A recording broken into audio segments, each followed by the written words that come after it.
You know, people say evolution is not a bad philosophy, but at the same time, it was Hitler's religion during the Third Reich in Germany. Hi, my name is Eric. In this next seminar, Dr. Hovind exposes some of the terrible things that have been done in the name of evolution. Because dictators throughout time have used the evolutionary ideas to support their brutal tactics.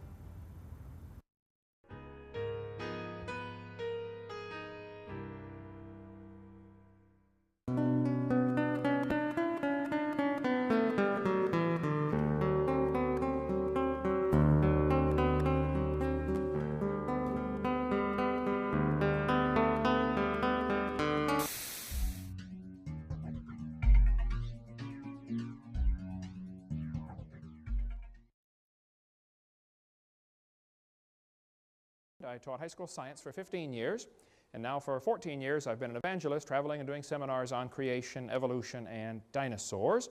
And tonight we're going to share with you some of the dangers of this evolution theory. I don't leave my gorgeous wife and travel every week of the year because I like being gone. Folks, evolution is not just a dumb idea, it's a very dangerous philosophy. I've only got 3 things I want to cover, but it's probably going to take several nights to do that. First of all, I want to tell you what on earth is happening. And secondly, why is the evolution theory dangerous, and what do you do about it? Pretty simple. Okay, what is happening? Tonight as I speak, our president is announcing we're about to go blow up Iraq, I believe, right? The world seems to be coming unglued at the seams. There are wars and rumors of wars every place we look. Why on earth would Joseph Stalin order the execution of 14,700 Polish prisoner of war officers? I thought there was a Geneva Convention. Why do you order the execution of prisoners of war? Why did Hitler order the execution of nearly 6 million Jews, plus others? Why did Pol Pot, the leader in the Cambodian Khmer Rouge, order the execution of 1/3 to 1/2 of his entire population, his own people? He killed them. Why? Why would somebody do that? Why would the Australian Aborigines be rounded up like cows and shot so their heads could be put in museums years ago? Why would somebody do that? Why did Kip Kinkle murder his parents, 2 other classmates, and shoot 26 other ones? Why would a student do that? Kip said, if there was a God, he wouldn't let me feel the way I do. There is no God, only hate. On May 21st, 1998, 15-year-old Kip Kinkle, a student at Thurston High School, that's in Oregon, near Eugene, allegedly entered the school cafeteria and fired more than 50 rounds from a semi-automatic rifle. 26 students were injured. 2 killed. Later, the bodies of his parents were found in his home. He was then arrested and taken to a police headquarters where he attempted to murder a detective during his questioning. Kip said, if there was a God, he wouldn't let me feel the way I do. There's no God, only hate. Why have we had nearly a 1,000% increase in violent crimes since I was a boy? I remember the days when you did not have to lock your house. We'd go off on vacation for 2 weeks. I never had a key to my house growing up. Never did have a key. I don't know if it even had one. You didn't need one in those days. Why would there be such a horrendous increase in unwed birth rates? And so much of our moral structure is just simply unraveling. What on earth is happening? Dylan and Eric Harris and Dylan Klebold made a videotape prior to the Columbine shootings. On that tape, they said, talking about one of the football players, he doesn't deserve the jaw evolution gave him. Look for his jaw, it won't be on his body. These 2 boys were very strong believers in evolution. They did the shooting on Hitler's birthday on purpose. They shot Isaiah Shoals just simply because he was black. They shot Cassie just because she believed in God. Same thing with Rachel. What happened? Why would somebody do this? What's going on in our thinking? Well, the newspaper article in Columbine High School said, the clothes may give a clue to the thinking of these teenagers. The autopsy said one of the boys' shirts said natural selection on the front. Interesting. Textbooks used in Escambia County, Florida, this textbook, says evolution and natural selection go together. This textbook says natural selection causes evolution. Well, just what is this natural selection? Oh, you see, Adolf Hitler thought he would speed up the process by eliminating the inferiors. Hitler honestly thought he was doing the world a favor. So did Joseph Stalin. So did Pol Pot. Why do people do these things? So what is wrong with our thinking? Right after the Columbine shooting, almost instantaneously, 5 more students from within the Springfield School District were arrested for threatening to murder students. principals, or teachers. In the adjacent school districts, more students were arrested for violent threats, and in one case, an elementary school boy shot 5 of his classmates with a BB gun. Could it possibly be that what we're teaching them is causing this behavior? You know, what you believe determines how you behave. If you're raised up in a head-hunting society, and you're taught from the time you're a boy, if you go off to war and shoot somebody, you ought to kill him and cut off his head and eat the brains because you get his spirit. I mean, if you really believe that, guess what you're going to do when you go off to war? Your behavior is determined by your beliefs. What you believe determines how you behave. It's always been that way, and it's no different today. Could it be that this evolution theory is to blame? This textbook says you're an animal and share a common heritage with earthworms. Question: if evolution is true, how are the kids supposed to tell right from wrong? I spoke in a public school in Pennsylvania one time. A kid sat on the second row and he said, "Mr. Hovind, I'm an atheist." I said, "Really?" He said, "Yep, there is no God." I said, "Well, tell me, son, are you sure?" He said, "Yep, I'm sure." I said, "Well, son, do you know everything?" He said, "No." I said, "Do you know maybe half of everything?" He said, "No." I said, "Okay, well, let's just pretend that you know half of everything. Is it possible that God exists in the other half you don't know?" Brand new thought rattled around in his brain for a while and got lost, I believe. I said, "By the way, son, if there's no God, how do you tell right from wrong?" He said, "Oh, that's easy." He said, "I determine what's right and wrong." He said, "I'm the God of my own universe." I said, "I'm glad to hear about that, son, because I'm going to shoot you in 5 minutes." He said, "You can't do that." I said, "Oh, yeah, I can. You see, I'm the God of my own universe. And I decided it's fine for me to shoot you." Question: exactly how do we tell right from wrong? In the first couple of seminar tapes, we talked about a variety of topics like the Big Bang Theory, how it's a big dud. We talked about the Garden of Eden, and we talked about why the earth cannot be billions of years old, and why did the people live to be 900 years old before the big flood came. We talked about dinosaurs, and students are being lied to about dinosaurs. They did not live millions of years ago. And on tape number 4, we talk about a whole bunch of lies in the textbooks. Now here we're going to talk about what's happened in the last 150 years since evolution became a popular theory. What on earth is happening? And what you can do about it. We'll get to that eventually. We're going to review some of what we covered on tape number 4, some of the lies in the textbooks, and then go on into how it carries into some practical steps we can take. What do you do about it? We covered in the last sessions how that James Hutton wrote a book in 1795, and he said the earth is millions of years old. Now during the late 1700s, most folks believed the Bible, and most folks thought the earth was about 6,000 years old, because if you add up the dates in the Bible, you're going to get about 6,000, 4,000 BC, not millions. So James Hutton came along and caused people to doubt the earth was 6,000 years old. Then his book had a very strong influence on a lawyer from Scotland named Charles Lyell. Charles Lyell wrote a book in 1830, and in his book he developed what we call today the geologic column. Cenozoic, Mesozoic, Paleozoic, and you know, maybe you saw the movie Jurassic Park, named after the Jurassic layer. This whole thing was made up by Charles Lyell in 1830, and the geologic column does not exist any place in the world except in the textbooks. It's pure imagination. It doesn't exist. But all of evolution theory is based on that dumb geologic column, made up in 1830. This fellow said, "I myself have little doubt that in England it was the long-age uniformitarian geology and the theory of evolution that changed us from a Christian to a pagan nation." He's right about that. And England is a pagan nation. And folks, I don't know if America ever was a Christian country or not, but it's not now. We are a pagan nation also. What has happened? Charles Lyell's book had a very strong influence on a young preacher named Charles Darwin. Darwin graduated from Bible college to be a preacher. In 1859, after 22 years of writing, Darwin finally published his book, The Origin of Species. We'll get into more of that later, the real title to the book.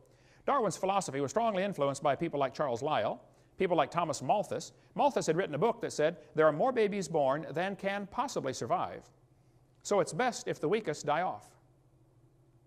That greatly influenced people like Charles Dickens when he wrote the Christmas Carol. Remember the scene in there where Scrooge said, well, if he's going to die, let him die, then decrease the surplus population. Remember that line in there? I don't think you can understand the Christmas Carol, the history behind that, until you understand how evolution ties in. James Hutton's book made people doubt the earth was 6,000 years old.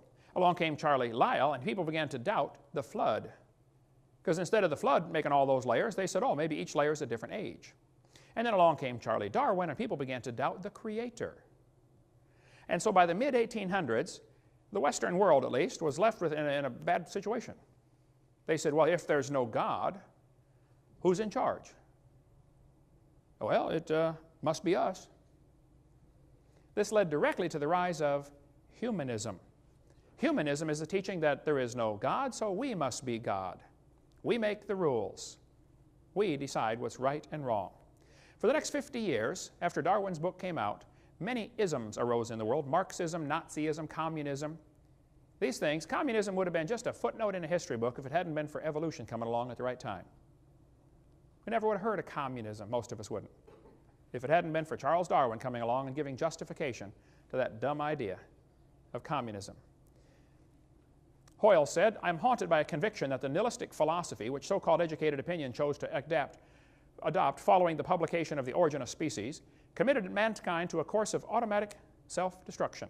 A doomsday was then set ticking. I agree, Fred. Once you start believing there's no God and we're in charge, then we're in trouble. There was a Russian atheist astronomer came to America one time, and he spoke at one of the universities, and he said, now folks, either there is a God or there isn't. I thought, boy, this guy's brilliant. But then he said, both possibilities are frightening.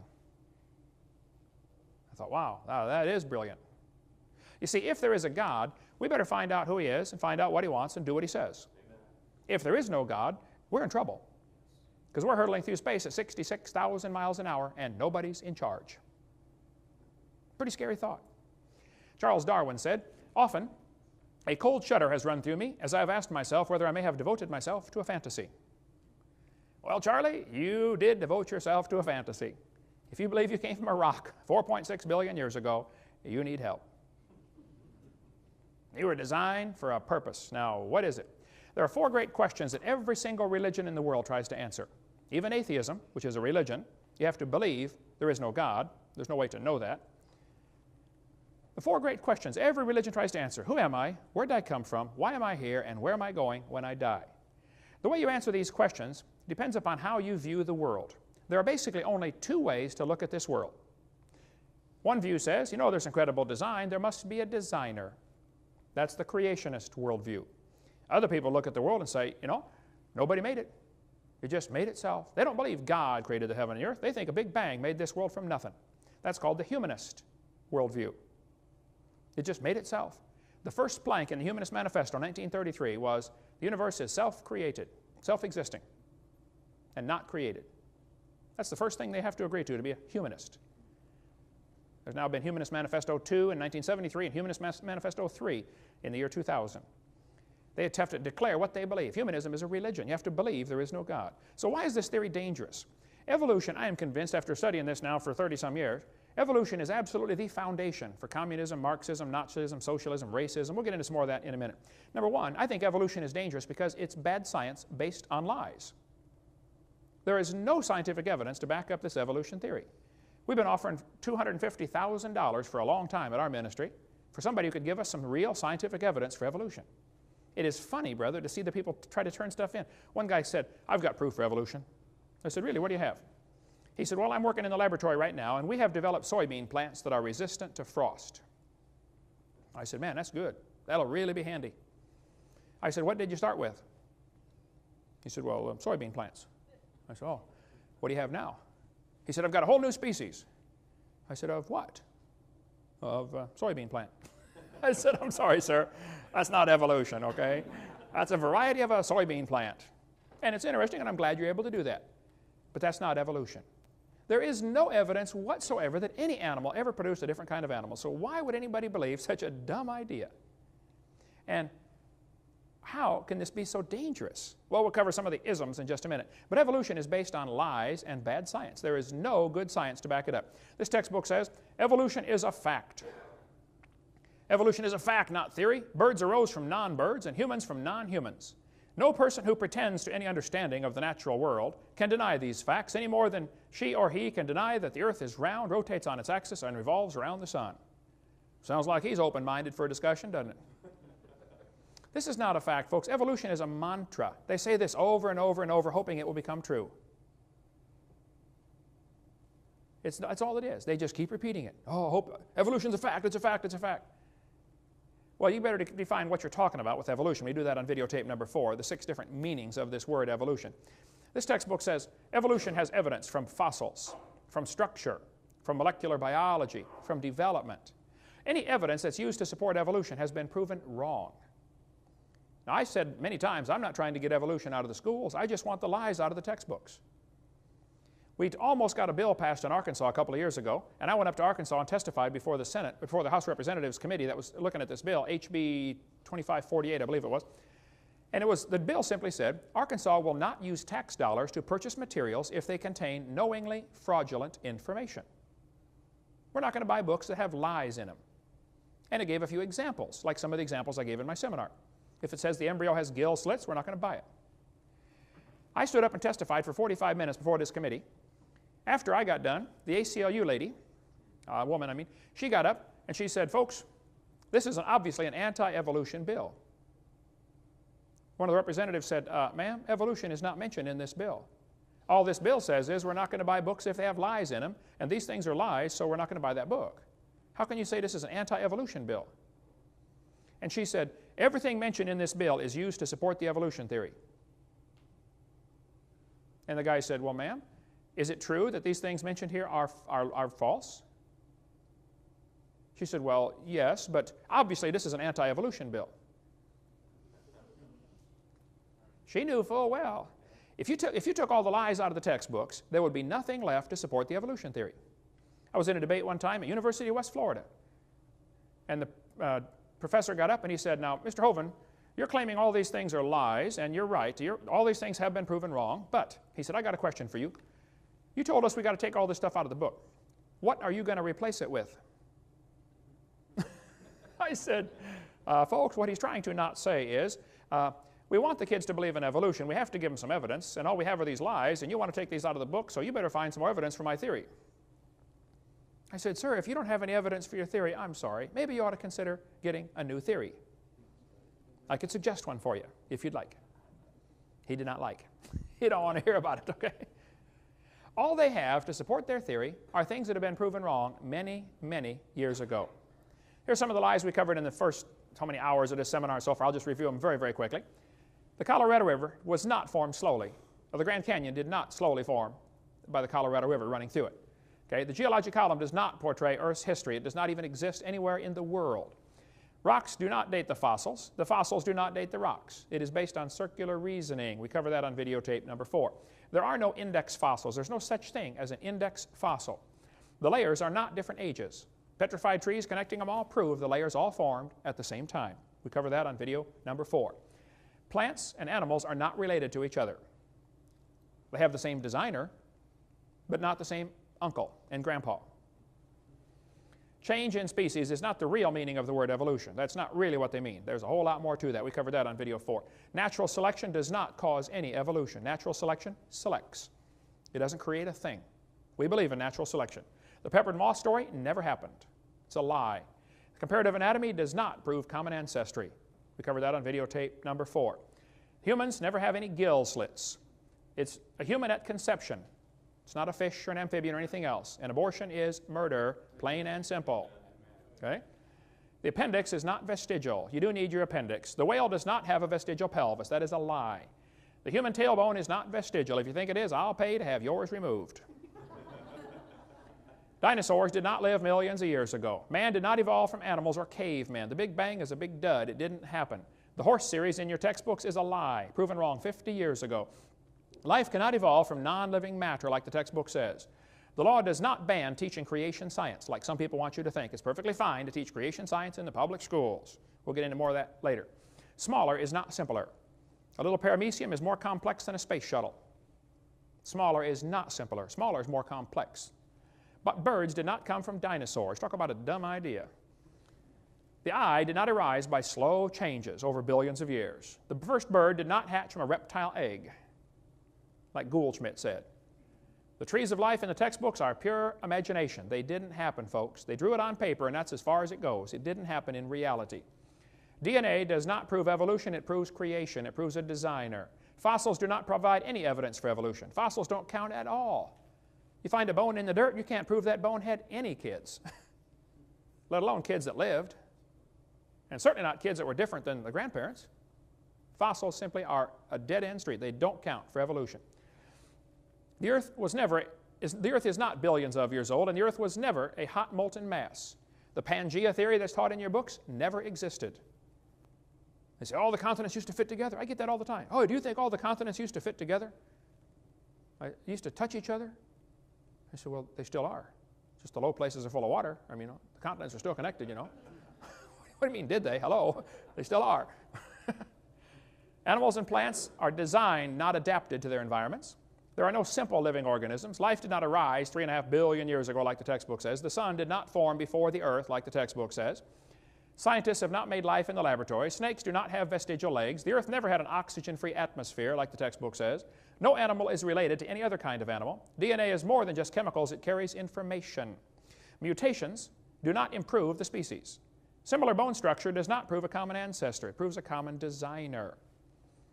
Amino acids do not prove relationships. Humans are not related to chimps. Darwin did not prove evolution. Textbooks do not teach kids to think critically. They teach them to not think at all. Arranging animals on paper does not prove a thing. Archaeopteryx is not part reptile. It's 100% bird. Feathers did not evolve from scales. It's not just the religious fundamentalists who disbelieve in evolution. Most folks disbelieve in evolution. Evolution is not a light which illuminates all facts. There is no evidence for the magnetic reversals at the ocean floor. The Constitution does not discuss separation of church and state. It does not discuss that. The Supreme Court did not ban creation. Let's give a little bit of the history of what really happened. In the 1800s, almost all the textbooks were thoroughly packed with information about creation, Christianity, godly teaching. Kids memorized Bible verses. I remember in public school in Illinois growing up, we memorized Bible verses and said prayer every morning. Didn't hurt the kids a bit.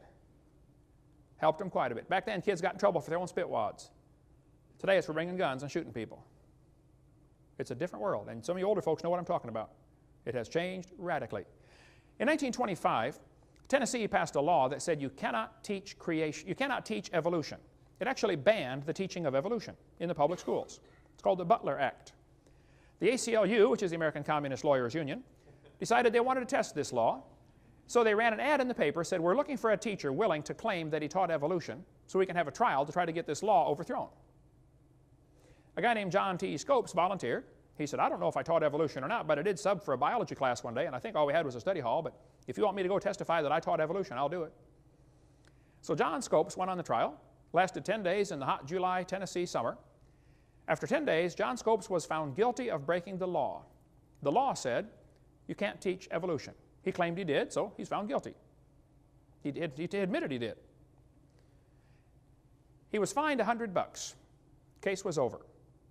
Later, the fine was overturned on a technicality, but the judgment was not overturned. The evolutionists lost the Scopes monkey trial. If you want to read the entire story about what really happened, you can see it right here in this book, The Scopes Monkey Trial, the world's most famous court trial. And by the way, if there's a movie circulating around your school called Inherit the Wind, you better be real careful about that. That's a dangerous movie. That does everything they can. It twists everything about the trial to make the Christians look dumb. You want to read word for word every word that was spoken there? Here it is right here, the court transcript verbatim. You can get it from Bryan College in Dayton, Tennessee. The Dayton courthouse is still there with a big museum where you can go out through and see where it actually happened. If you go north of Chattanooga about, 70 or 80 miles, you can get to Dayton, Tennessee. Been through there a bunch of times. There's a good a good book expose about the Inherit the Wind movie that circulates around. And just about every year, this is shown in public schools here in Pensacola, where they try to teach the kids the Christians were dumb and they lost the trial. They changed all sorts of things about that. And you ought to be up in arms over that being shown to your kids. You can sign a statement saying, I don't want my child shown the movie Inherit the Wind. Have it notarized and take it into the school. They won't show your kid. You say, it's against my religious convictions to lie to my kids, and that movie's a lie. Okay? But I guarantee it'll be shown this year and next year and the next year. I saw it about 4 times growing up before I realized what a lie it was. You want to get the material from Bryan College, there's their phone number, or from George Serrell, who has an excellent article about the Inherit the Wind, what really happened in the book the real trial compared to the Inherit the Wind movie, which is just baloney. Or you might want to get the book Ride to Glory. You can get it through our ministry. I don't read novels much, but this one is incredible. This guy said, what if the Scopes trial was redone this now, in the 21st century, at a modern university? Whew. Brother, I couldn't put it down. I mean, I read a lot of books, but this one, I never should have started it, man. I couldn't. I didn't sleep for 4 days trying to finish that. It wasn't quite that bad, but in 1968, the last law banning evolution was overturned. Now keep in mind, there were many laws against teaching evolution until 1968. There's never been a law against teaching creation. The laws banned evolution. In 1980, the state of Arkansas passed a law and said, we want balanced treatment. If the teacher teaches evolution, they must also teach creation. Give it balanced treatment. The court in Arkansas, 8th Circuit Court, I believe, struck that down and said, nope, this law is unconstitutional. They didn't say you couldn't teach creation. They just said you can't demand equal time. And the atheists started going around saying, see, you can't teach creation. That's not what the law said. It's not what the court said. They never said you can't teach creation. They just said you can't require that the teachers teach creation. If we passed a law in Florida that said the teachers are required to breathe, I bet that law would be struck down because, I mean, you probably ought to breathe, but they can't require that you breathe, right? And that's what happened with the Arkansas law. Then Louisiana passed a law requiring teachers to teach creation if they taught evolution. Again, balanced treatment. Supreme Court struck this one. It went all the way to Supreme Court. Supreme Court struck it down. After the 1987 ruling by the Supreme Court, Stephen Jay Gould, who hated creationists and had a set of my tapes on his shelf. I went up and visited his office. His secretary was there. She said, yeah, he's got your tapes right here, Mr. Hovind. I never did get to meet him. He died a few years ago. He knows better now. He's no longer an evolutionist. But Stephen Gould said after the verdict, he said, no statute exists in any state to bar instruction in creation science. It could be taught before and it can be taught now. They never said you can't teach creation. The court said you can't require it. That's all. And don't let anybody tell you different. That's what the law, that's where it stands right now. Michael Zimmerman said, and he's an evolutionist, he said the Supreme Court ruling did not in any way outlaw the teaching of creation science in public schools. Quite simply, it ruled that in the form taken by the Louisiana law, it's unconstitutional to demand equal time for this subject. Creation science can still be brought into science classrooms if and when teachers and administrators feel it is appropriate. Numerous surveys have shown that teachers and administrators favor just this route. And in fact, creation science is being taught in science courses throughout the country. Eugenia Scott is the president of the National Center for Science Education. Boy, what a lousy name. They're not in favor of science. They're in favor of defending evolution is all. She said, the Supreme Court decision says only that the Louisiana law violates the constitutional separation of church and state. It does not say that no one can teach scientific creationism, and unfortunately, many individual teachers do. Some school districts even require equal time for creation and evolution. Here's the web page, the head of the front home page on the National Center for Science Education. Welcome to the home page of NCSE, a non-profit, tax-exempt membership organization working to defend the teaching of evolution against sectarian attack. We are a nationally recognized clearinghouse for information and advice to keep evolution in the science classroom and scientific creationism out. That's why they exist. I spoke in Berkeley last November, Berkeley, California. That's where these guys are located. I went and visited the National Center for Science Education. It's a little bitty storefront building. They had, I think, 4 or 5 employees, all crammed in this little building. I thought, this is the National Center for Science Education. Oh, yeah, property's expensive in Berkeley, I understand, good place for them. I went in there, they didn't know who I was. I didn't tell them my name. I went in there, hey, what kind of information do you guys hear? I used to be a science teacher. And they began giving me pamphlets and articles and stuff, Finally, one of the guys said, your voice sounds familiar. What's your name? I said, Kent Hovind. He said, I thought so. They taped a piece of paper on the floor that says Kent Hovind stood here. And I understand they won't walk on it. They walk around it. One of the guys came to all 10 hours that I lectured at Berkeley and asked me question after question after question. Look, these folks are not the enemy. Now, they do work for him, but they're not the enemy, okay? Satan is the enemy. They're just blinded, that's all. They're willingly ignorant, like the Bible says. But even the National Center for Science Education knows it's okay to teach creation if you want. William Provine said, teachers and school boards in public schools are already free under the Constitution of the United States to teach about supernatural origins if they wish in their science classes. Laws can be passed in most countries of the world requiring discussion of supernatural origins in science classes and still satisfy national legal requirements. And I have a suggestion for evolutionists. Include discussions of supernatural origins in your classes and promote discussion of them in public and other schools. Come off your high horse about having only evolution taught in science classes. The exclusionism you promote is painfully self-serving and smacks of elitism. Why are you afraid of confronting the supernatural creationism believed by the majority of persons in the U.S. and perhaps the worldwide? Good question.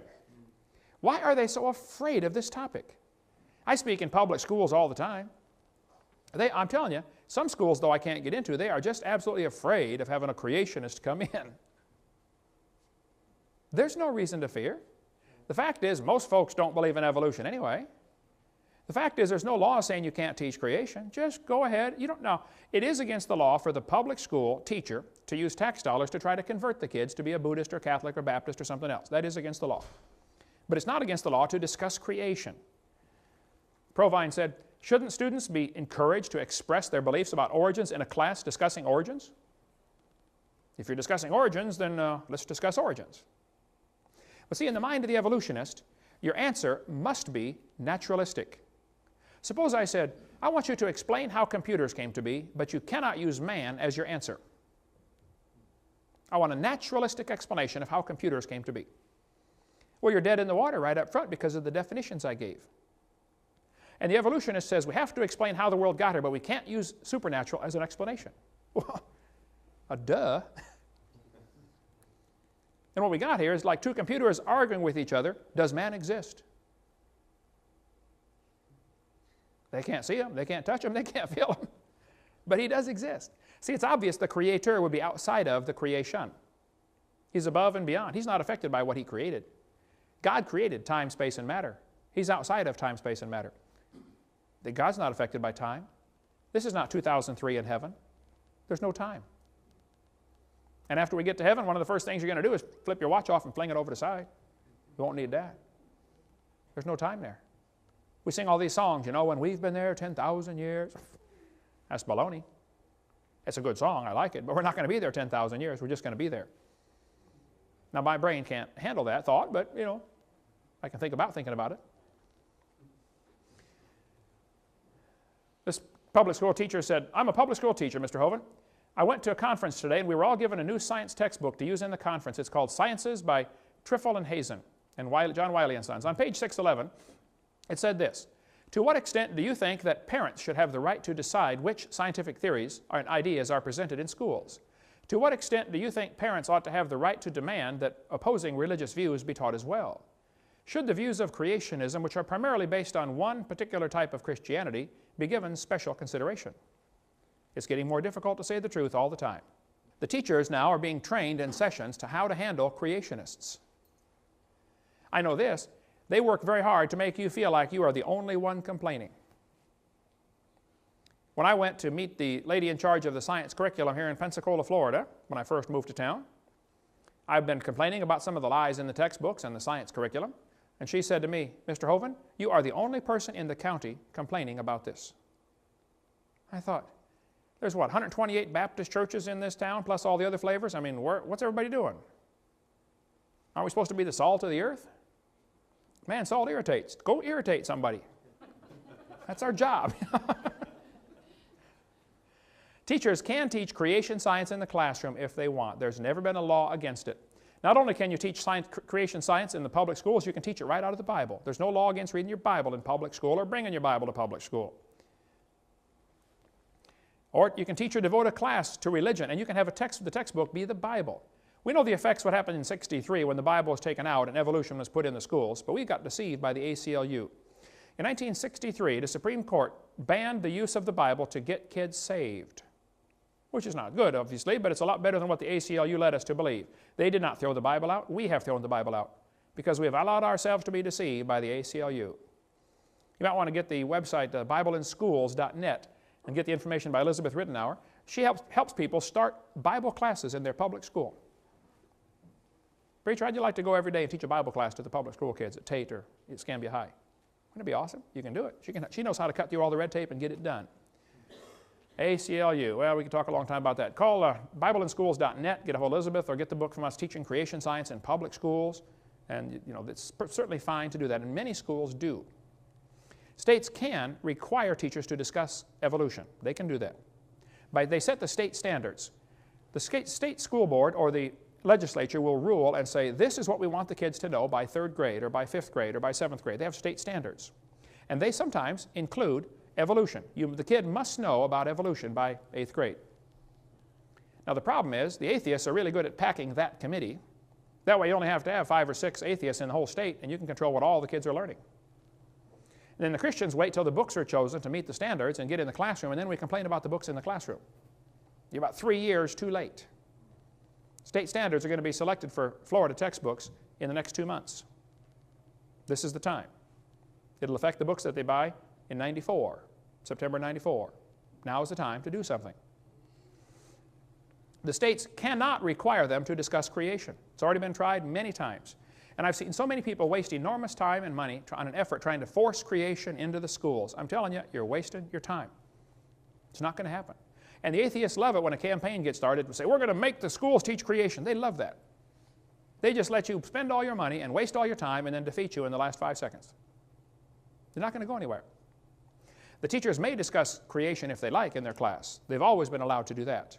You might want to get a hold of the website textbookreviews.org, Mel Gabler. They, for 40-some years, have been doing research on public school textbooks and what's being taught.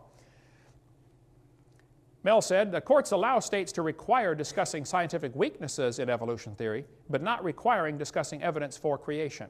You can't make the teacher talk about creation, but you can require them to talk about the weaknesses in the evolution theory.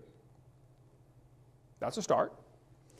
In the landmark decision back in 1963, the court held, it certainly may be said that the Bible is worthy of study for its literary and historic qualities. Nothing we have said here indicates that such study of the Bible or religion, when presented objectively as part of a secular program of education, may be effected consistently with the First Amendment. Supreme Court said, the Bible may constitutionally be used in an appropriate study of history, civilization, ethics, comparative religion, or the like. Eighth Circuit Court ruled and said, permitting public school observances which include religious elements promotes the secular cause of advancing the students' knowledge and appreciation of the role our religious heritage played in the social, cultural, and historical development of civilization. Teachers already possess the flexibility to present a variety of scientific theories about the origins of mankind and are free to teach any and all facets of this subject, 1987 Supreme Court. The court further ruled, teaching a variety of scientific theories about the origins of mankind to school children might be done with a clear secular intent of enhancing the effectiveness of science instruction. California State School Board said, discussions of any scientific fact, hypothesis, or theory related to the origins of the universe, the earth, and of life, the how, are appropriate to the science curriculum.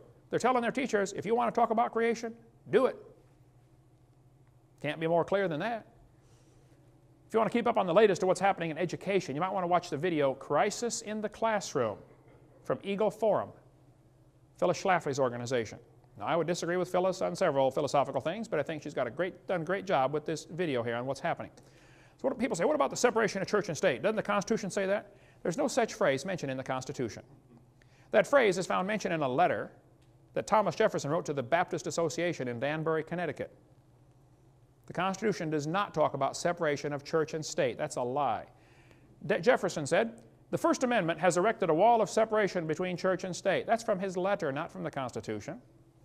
By the way, this wall is a one-dimensional wall. It keeps the government from running the church, but makes sure the church Christian principles will always stay in government. Go see David Barton's excellent website, wallbuilders.com. If you want to get more on how all the Founding Fathers believed the church had to influence government or government would go corrupt. Well, it's happened. What's happened over the years, several different people have taken upon themselves to survey the textbooks and see how much evolution is in this book. These guys did a survey of all the biology books used in 1991, and they found out the one used by Merrill, called Biology and Everyday Experience, only had 2.9% of the text devoted to evolution. It really wasn't talked about much. However, HBJ had 15.6%. They really crammed evolution down the throat of those kids. I've seen books today that have nearly 30%. Well, if I was on the committee to select textbooks this year, I would pick the least poisonous book I could find And then I would write to the publishers of the other ones and say, hey folks, we did not pick your book this year because, and spell out your reasons. And then I would write to the one I did pick and say, hey fellas, we did pick your book this year because you got the least amount of evolution. However, we would like that out also. And we want to warn you, if we find another one next time that has less, we're going to buy them. You see, folks, there's only one language these textbook publishers speak. The only language they speak is money. Now, if you were the CEO at HBJ, Harcourt Brace Jovanovich, and you got letters from all over the country from people saying, hey, we did not buy your book this year because guess what you're going to do next year? Only language they speak, brother. If you want to get an excellent book on some of the lies in the textbooks to see what you ought to be watching for, get this one here by Jonathan Wells, excellent book on icons of evolution. Or you may want to get the book by the Gablers. They've spent 40 years discussing lies in the textbooks and what you can do about it. Excellent ministry in Longview, Texas. Go to textbookreviews.org or to crsc.org. They've got a newer review of the more modern textbooks. Mel wrote me a letter, said, Dr. Hovind, thank you for using our book. What are they teaching our children? You'll be interested to know that in the 39 years of work, we've never seen publishers so sensitive or schools so receptive to our textbook reviews and ranking. We're pleased to recommend Harcourt Scott Forsman Elementary Science. They are much less dogmatic on evolution than the others we reviewed. Mel says the publishers are scared to death of their letters of recommendation because they know the sales of those that aren't recommended plummet in the States. But here's what happens. They only work in Texas. Texas is one of the largest publishers of largest buyers of textbooks in the nation. So the publishers will publish all these books, spend billions of dollars, millions of dollars publishing these books. They try to sell them. If Texas doesn't buy them, you think they're going to burn them? No, they're going to go peddle them off in some other state that's not looking. The Gablers have a crew of folks. They'll help find errors in the textbooks. Like a book might say, George Washington was Abraham Lincoln's vice president or something like that, Dumb stuff. And they're not about to throw that book away. I mean, they spent a lot of money printing that thing. Nice, beautiful paper, colored pictures. They're going to find some state that's not looking. So if you're in some state other than Texas, you better really be on the lookout. Get a hold of the Gablers, and they'll tell you which ones to watch for. And they work on a donation basis, and don't be a tightwad with them. Send them $50 and say, here, send me your letters of recommendation. Adolf Hitler said, let me control the textbooks, I'll control the state. What's in these books anyway? And what can I do to fix this problem? Well, this chart shows how the atheists have rated the different states in America and how well they teach evolution. They think here in Florida, we're doing a lousy job of teaching evolution. Yay. They think the folks in Minnesota, where I was yesterday morning, are doing a wonderful job teaching evolution. You ought to be ashamed of yourself in Minnesota. Get that junk out of your textbooks, okay? You can get creation materials and put them in your library. Bert Wagner up in Iowa, knows how to cut through all the red tape and get this done. Get a hold of Bert and say, well, how do I get public schools to accept creation books? One guy wrote me a letter and said, Dr. Hovind, your video series was bought for our local high school, Waverly High in Ohio. When I went to check out video number 5, I found someone had hidden the box of seminars and debates unopened and underneath the desk by a back wall. I was told by the librarian that she was told not to put them out for the students to find. My 18-year-old daughter witnessed this. We were very upset, but I was told it was proof that the enemy was trying to void and hide the truth. My daughter has since graduated and don't know if those tapes are available to students or not. So if you do donate something, be sure to check and make sure it is, kept on the shelf. I went to one big university one time, and I spent probably an hour going through their computer search system, looking for how many books they had on evolution. It was like 18 or 1900 books about evolution. And then I searched to see how many books they had about creation. This is a big university library. Not one book. I searched every author that I know, and I know most of them. I went to the librarian and I said, I noticed you got 1,800 books on evolution, but you don't have any books on creation. Why is that? She said, there is too a good book in here on creation. She said, I put it in here myself. It's from my church, the Watchtower Society. Oh, brother, we got one Jehovah's Witness book in here and 1,800 teaching evolution. And then they brag about being a liberal university and giving the kids a liberal education. You're lying. A liberal education is when you look at all sides. Let's just discuss all sides and then decide where the truth lies. They don't want to compare evolution with creation because evolution looks stupid next to the truth. There's some practical things we can do, folks, to fix this. Number one, you can demand that the schools cut out the pages with false information.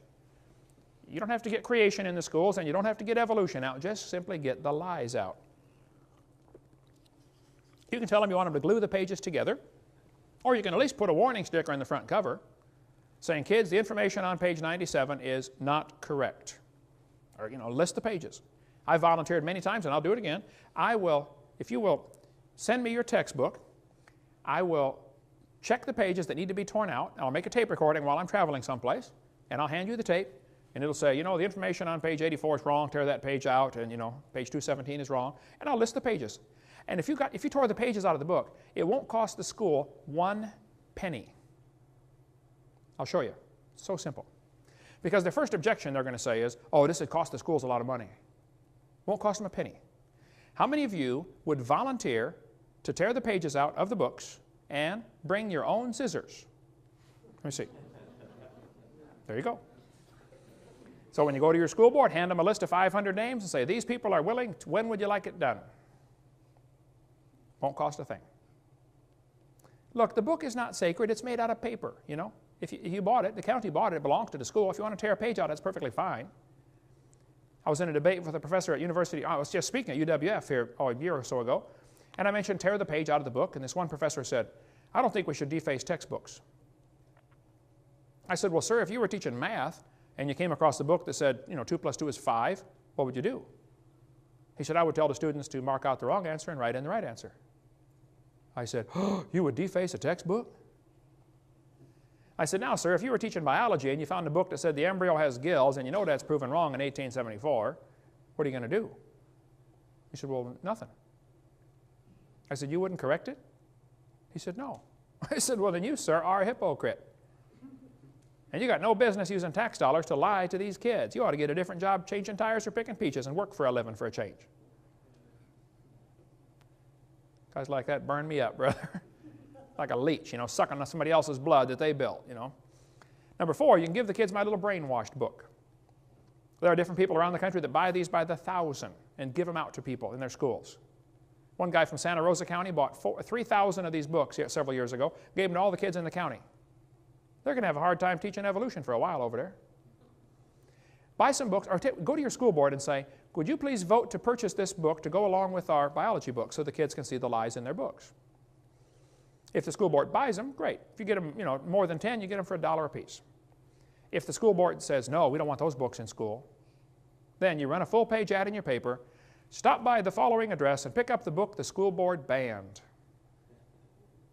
Now the kids will get it and read it. Yeah. Florida has a law. They've changed the number now. It used to be 233.09E, I believe, but they changed it so people couldn't find it, I guess.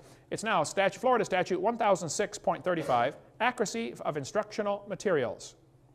Do you know, state of Florida legislature can vote to recall books if they're not accurate. They can write letters to the publishers and demand that they change the books. The law is on the books, folks. The textbooks are supposed to be accurate, but they're not. They contain 50-some lies in every textbook I've seen. Get the pages out. Texas has a law requiring textbooks to be accurate. Wisconsin has a law requiring textbooks to be accurate. Alabama has a law that says textbooks shall be adequate and current.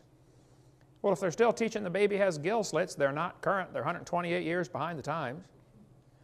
Alabama used to have a sticker. They modified it now, watered it down some, but the sticker used to say, this textbook discusses evolution, a controversial theory. And students need to learn there's a difference between microevolution, which is a fact, and macroevolution, which is not a fact.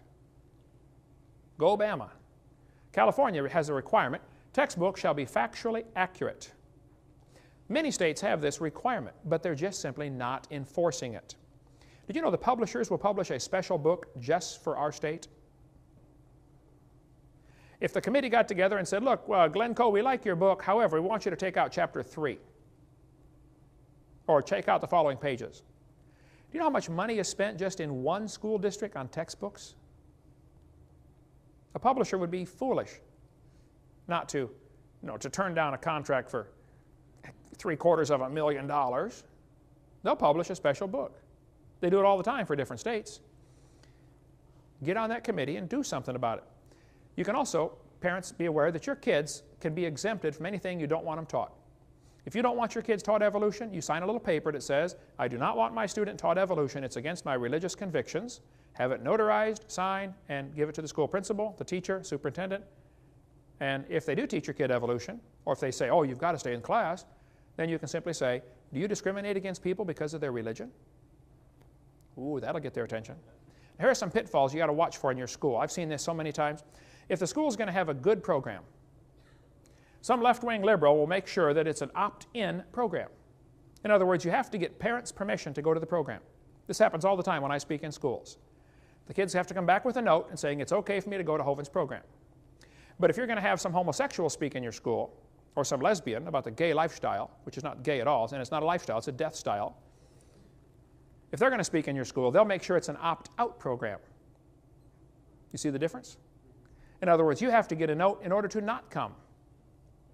But if it's a good program, you got to get the note to go. And if it's a bad program, you got to get a note to not go. They don't want a level playing field, folks. And if you have a superintendent or a school principal that tries that one, you ought to help him get a different job too. Put the pressure on. He just needs to find a new job, maybe in a new county someplace. Some practical steps you can do. Number one, kids, don't confront your teachers publicly. Try to talk to them after class. Now listen carefully.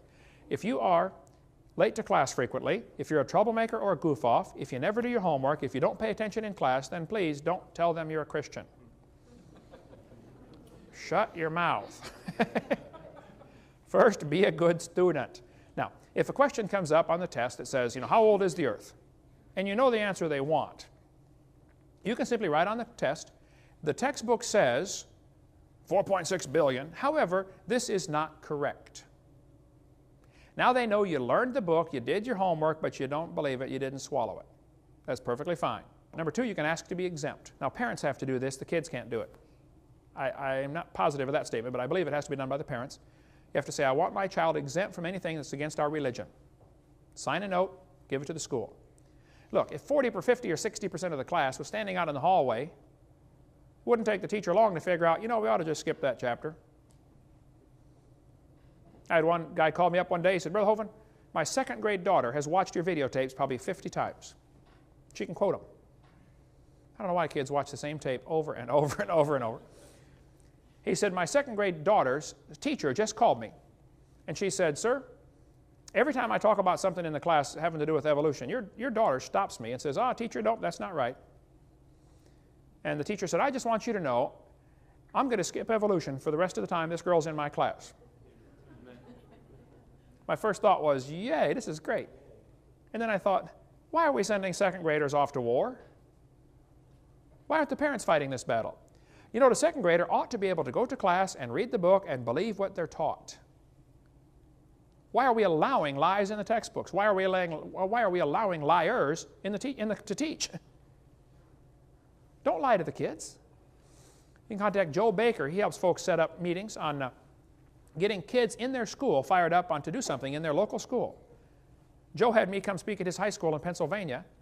They had an auditorium, seats about 1,000 people. They had 1,500 people come. The principal was pulling his hair out, nervous as a cat, thinking the fire marshal's going to come, arrest me and throw me in jail, They turned away like 300 people at the door, said, no, you can't get in. And I spoke for over 2 hours at that public high school in Pennsylvania. Joe Baker arranged the whole thing, and he's been on fire for God ever since.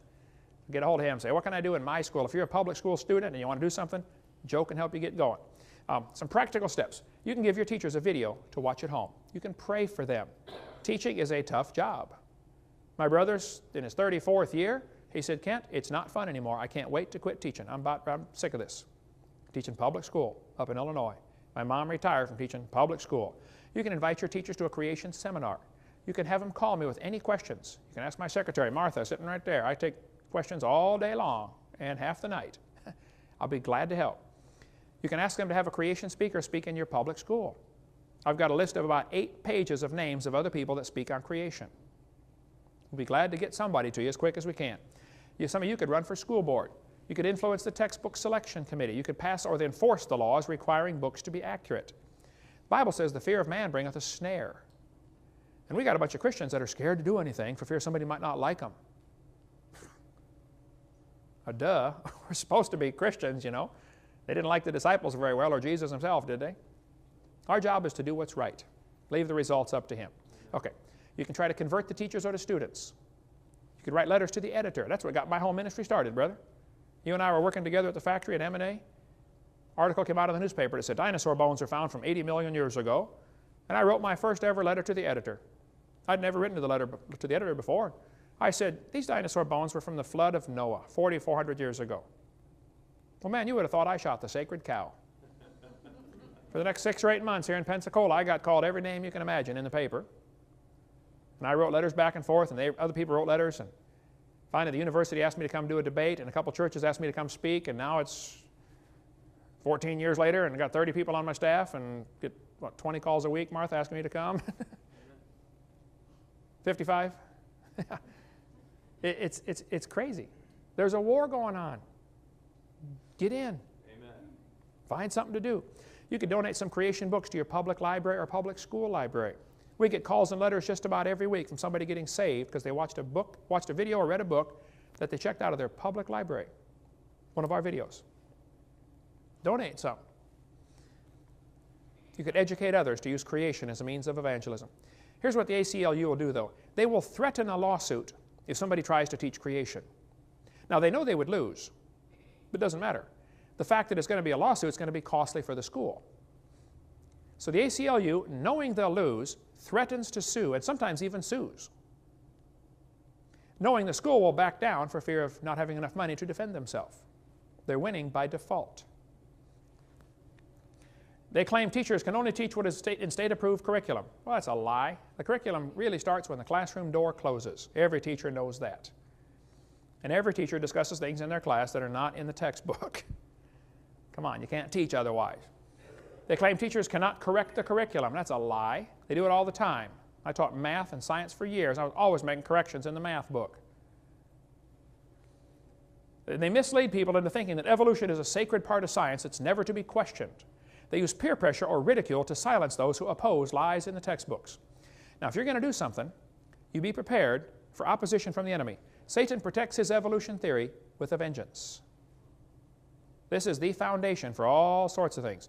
Roger DeHart, science teacher at Burlington Edson High School in Seattle, was told he could not inform students of errors in the textbooks just simply by passing out current science journals.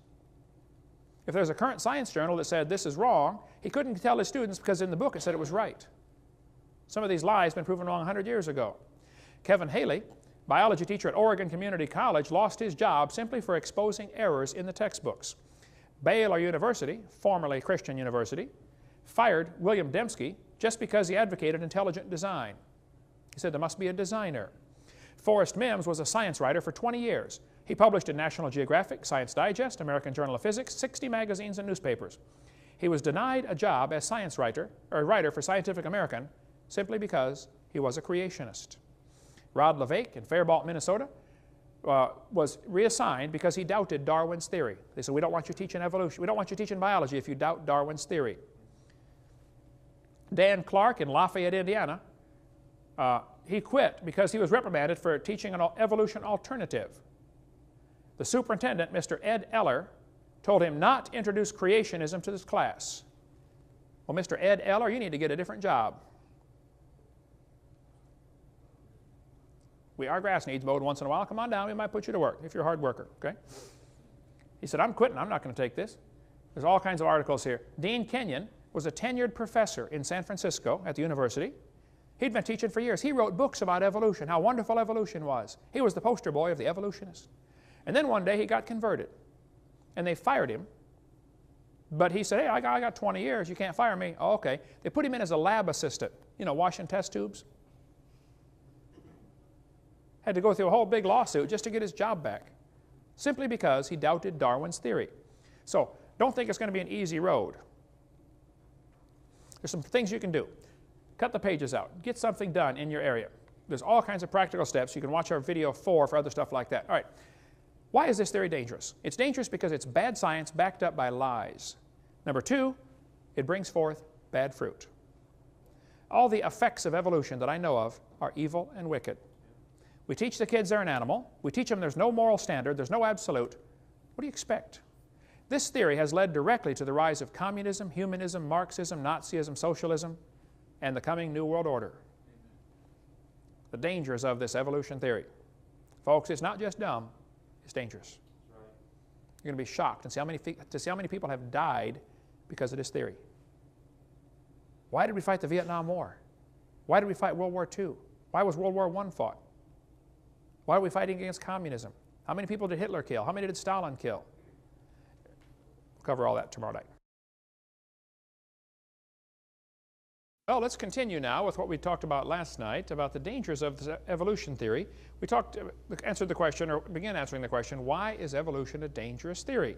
We talked about the fact that it's bad science based on lies. Kids do not learn how to think when all they're taught is this evolution theory.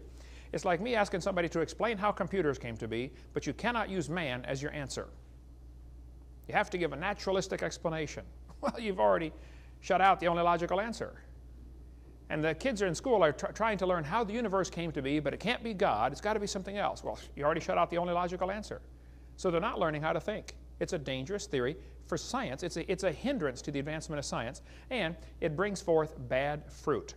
The Bible says an evil tree, every good tree which bringeth forth good fruit, but a corrupt tree bringeth forth evil fruit. A good tree cannot bring forth evil fruit, neither can a corrupt tree bring forth good fruit. Evolution is the foundation philosophy for humanism. The idea that man is God of the universe. The humanist philosophy is talked about in Romans chapter 1. It says, they did not like to retain God in their knowledge, so God gave them over to a reprobate mind to do those things which are not convenient. You ought to read all of Romans chapter 1 and see the steady slide people go down once they reject God as the creator. This fellow said, do humanists believe in a supreme being? Emphatically, yes. That supreme being is man. Humanists have no knowledge of any being more supreme. Well, I would be glad to introduce them to one if they'd like. I know one. Amen. It's a whole lot more supreme. I mean, can you imagine if the infinite God could fit in your little 3-pound brain? It wouldn't be very big, and he sure wouldn't be worth worshiping. Man, the God that I worship is beyond comprehension. Amen. I mean, he tells us a lot about himself, but your brain just can't handle it. Neither can mine. So, this guy said the turning point in history will be the moment that man becomes aware that the only God of man is man himself. Some of these guys think they are God. Boy, that was Hitler's philosophy. I'm God. I'm God. I'm God. I'm God. I'm God. I'm God. Hey, Gabriel, come and listen to this. Ha, ha, ha. We're not such big stuff, folks. George Wald, the Nobel Prize winner, said, I will not accept that, talking about creation, philosophically, because I do not want to believe in God. Therefore, I choose to believe in that which I know is scientifically impossible. Spontaneous generation arising to evolution. He said, I know it's not possible, but the only other alternative is God did it. And I don't want that, so I'll believe the impossible. Well, you're going to feel awful stupid for eternity, knowing you missed the opportunity to live forever with the creator of the universe because you were willingly ignorant, just like 2 Peter says. This guy says, we no longer feel ourselves to be guests in someone else's home. He's talking about God. This is Rifkin, who's one of those tree huggers who writes all kinds of books about, save the environment, kill all the people, but save the environment. Jeremy Rifkin said, we no longer feel ourselves to be guests in somebody else's home, and therefore obliged to make our behavior conform to a set of pre-existing cosmic rules. It's our creation now. We make the rules. We establish the parameters of reality. We create the world, and because we do, we no longer feel beholden to outside forces. Talking about God, of course. He said, we no longer have to justify our behavior, for we are now the architects of the universe. We are responsible to nothing outside of ourselves. So we are the kingdom, the power, and the glory forever. Wow, is right.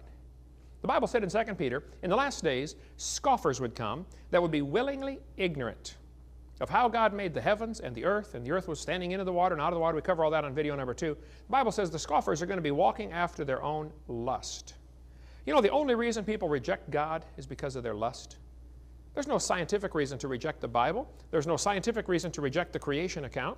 There's no scientific reason to reject the idea that there's a creator. But some people just don't like the idea of God telling them what to do. The idea of God chaps their hide. Well, I tell them they better get some Vaseline, man. They're going to need it because we're going to be judged by the very God you don't believe in. This guy says, We take the side of science in spite of the patent absurdity of some of its constructs, in spite of its failure to fulfill many of its extravagant promises of health and life, in spite of the tolerance of the scientific community for unsubstantiated just-so stories, because we have a prior commitment, a commitment to materialism. He said materialism is an absolute. We cannot allow a divine foot in the door.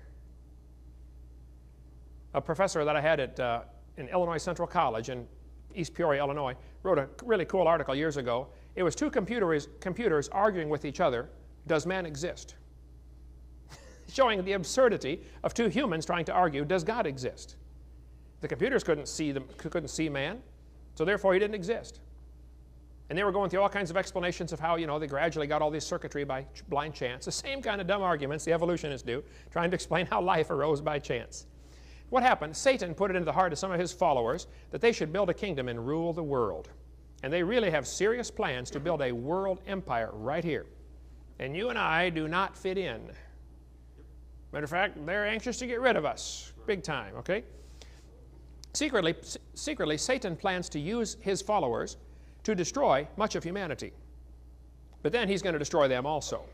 The communists have done that for years. They always get some revolutionaries to go in and take over a country, and the first thing the communists do when they take over, they kill the revolutionaries that killed everybody else, because they can't trust them.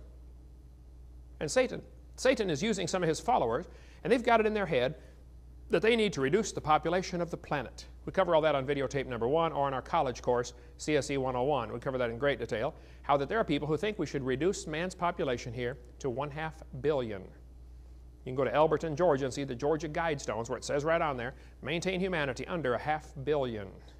Right now there are 6 billion. They want to reduce the population by about 95%, according to Ted Turner. I said, well, go ahead, Ted, you first. You just get off anytime you want.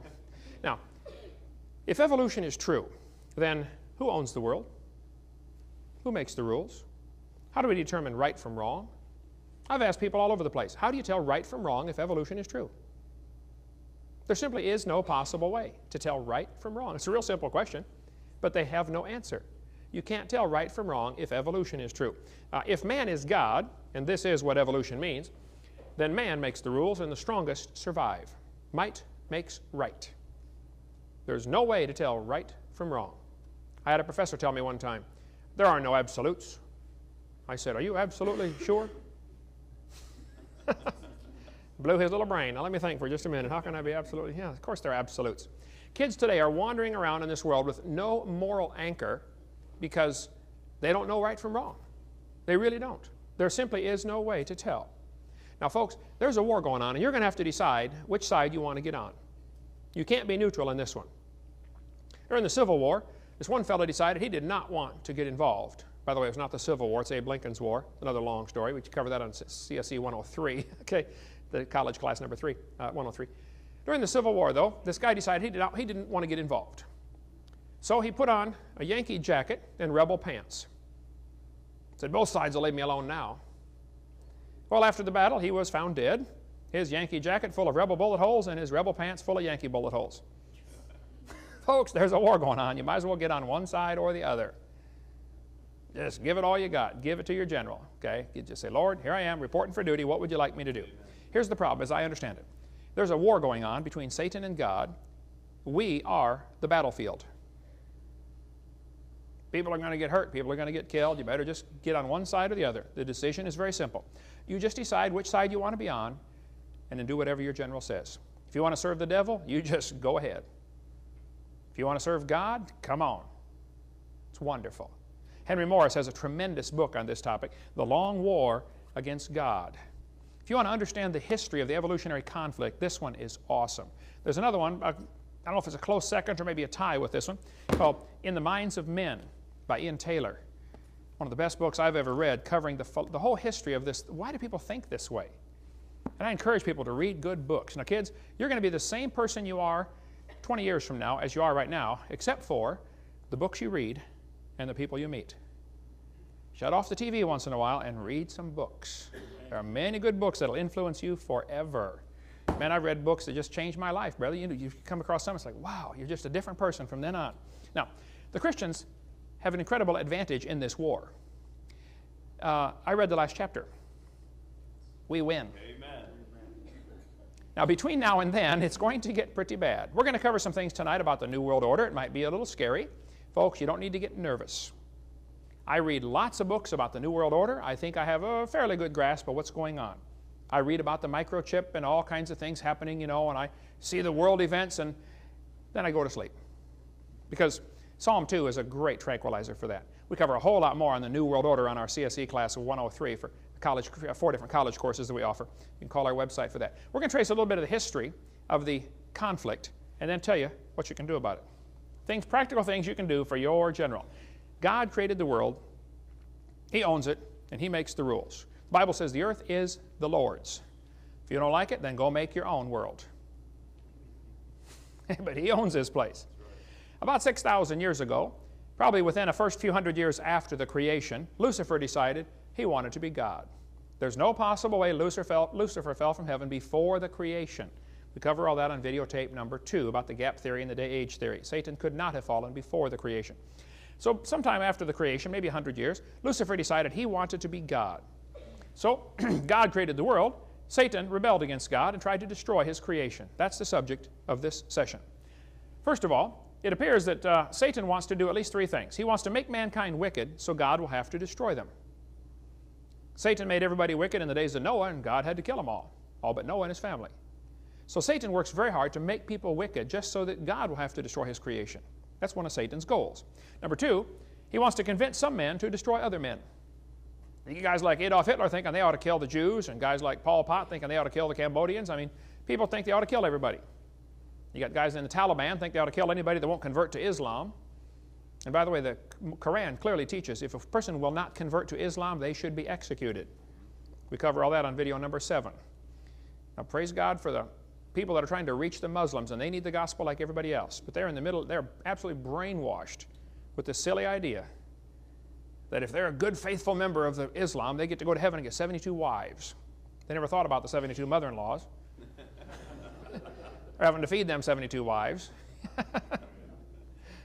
Talk about it, we could get off on a long rabbit trail. We're going to do a whole videotape someday just on the dangers of Islam and that teaching. Now, the people can be saved and make great Christians.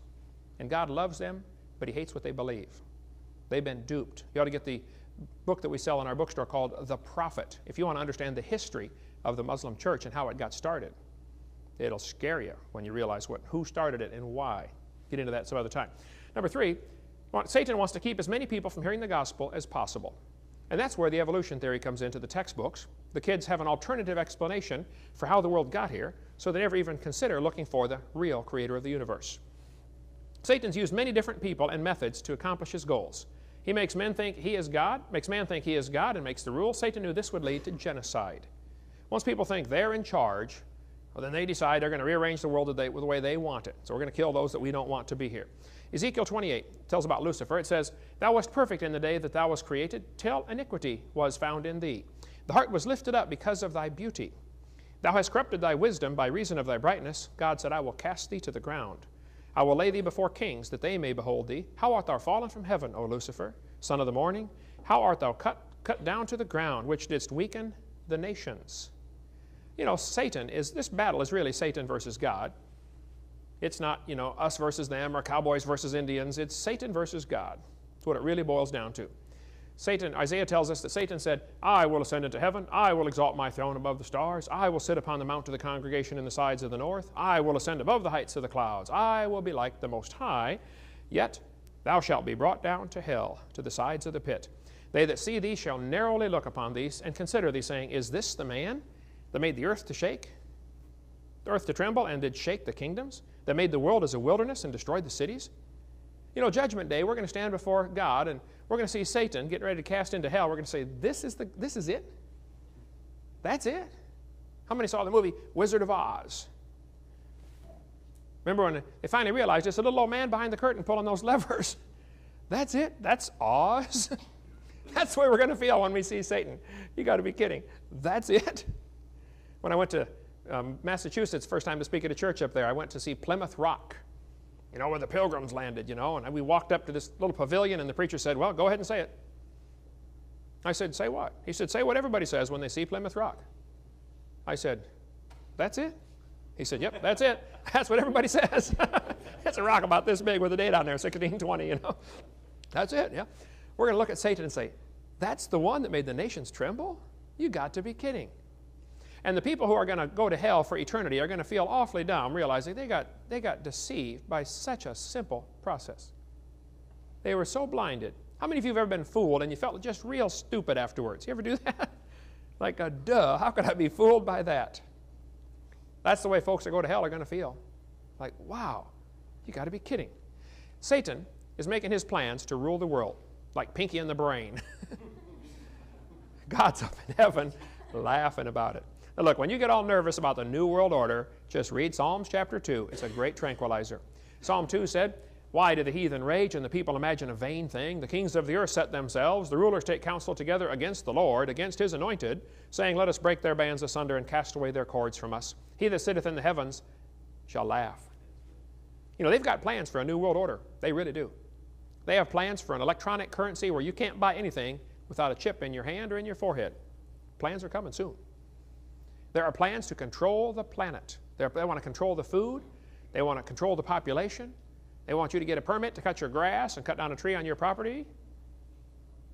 They got plans to rule the world, folks, and it's serious. God's laughing about the whole thing. They're planning to build their kingdom.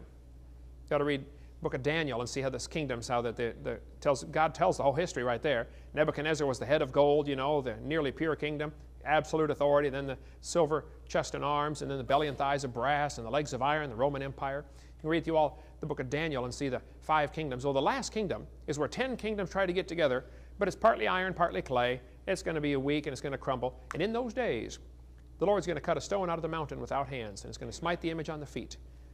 God's going to set up his kingdom. We'll talk more about that in a minute. It started by Satan tricking Eve in the Garden of Eden. He said to the woman, yea, hath God said? The first thing Satan always does is question God's word. Then he said, ye shall not surely die. That's an outright denial of God's word. And then he said, Eve, if you eat off of that tree, ye shall be as gods. That's the same technique he's always used. Make you doubt God's word. Then he denies God's word. And then he says, see, you're going to be God. Wow, I get to be God.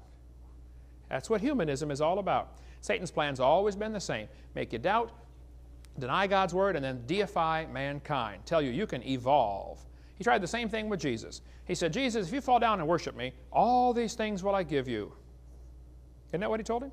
I'll give you all this stuff if you just worship me. He's a liar. He doesn't own it to begin with. And Satan always promises people things, if you'll follow me. He said, all these things will I give thee if thou wilt fall down and worship me. Jesus answered and said, it is written. That's all you got to do, folks. When the devil starts giving you a hard time, just start quoting Scripture to him. He can't stand that. But he knows the Scripture really well. He'll take half a verse here and there. See what he did all through Scripture. Okay? He'll take half a verse. Just got to watch what he's doing.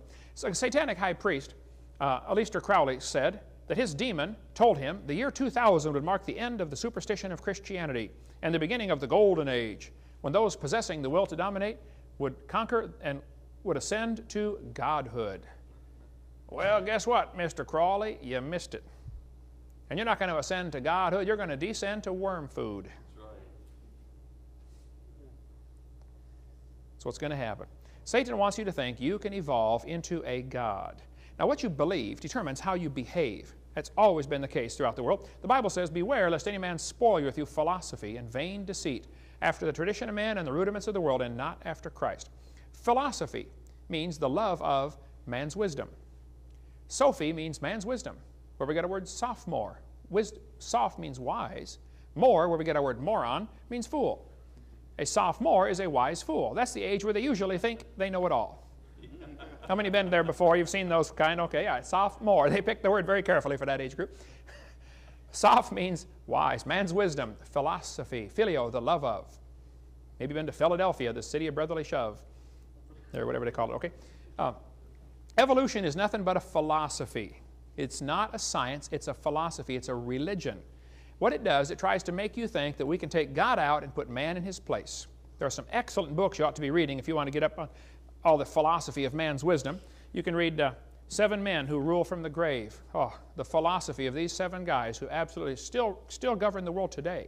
People like Karl Marx, Joseph Stalin, guys like that. You can read about the Fourth Reich of the rich, how that some of the rich people in the world, I mean the super rich people, have plans to control the world. Big-time, serious plans. You want to get more on the Council of Foreign Relations and how they are involved. These are all books we sell in our bookstore. I have people that get after me, brother. There's a couple of other, I think, good friends of mine that they say, oh, you get off on too many rabbit trails. It doesn't tie into creation. Oh, I think freedom ties directly into creation. Our founding father said, we hold these truths to be self-evident. All men are created equal. They're endowed by their Creator. So to me, the creation movement ties directly into things like gun control, stuff like that. I don't have a problem with it at all.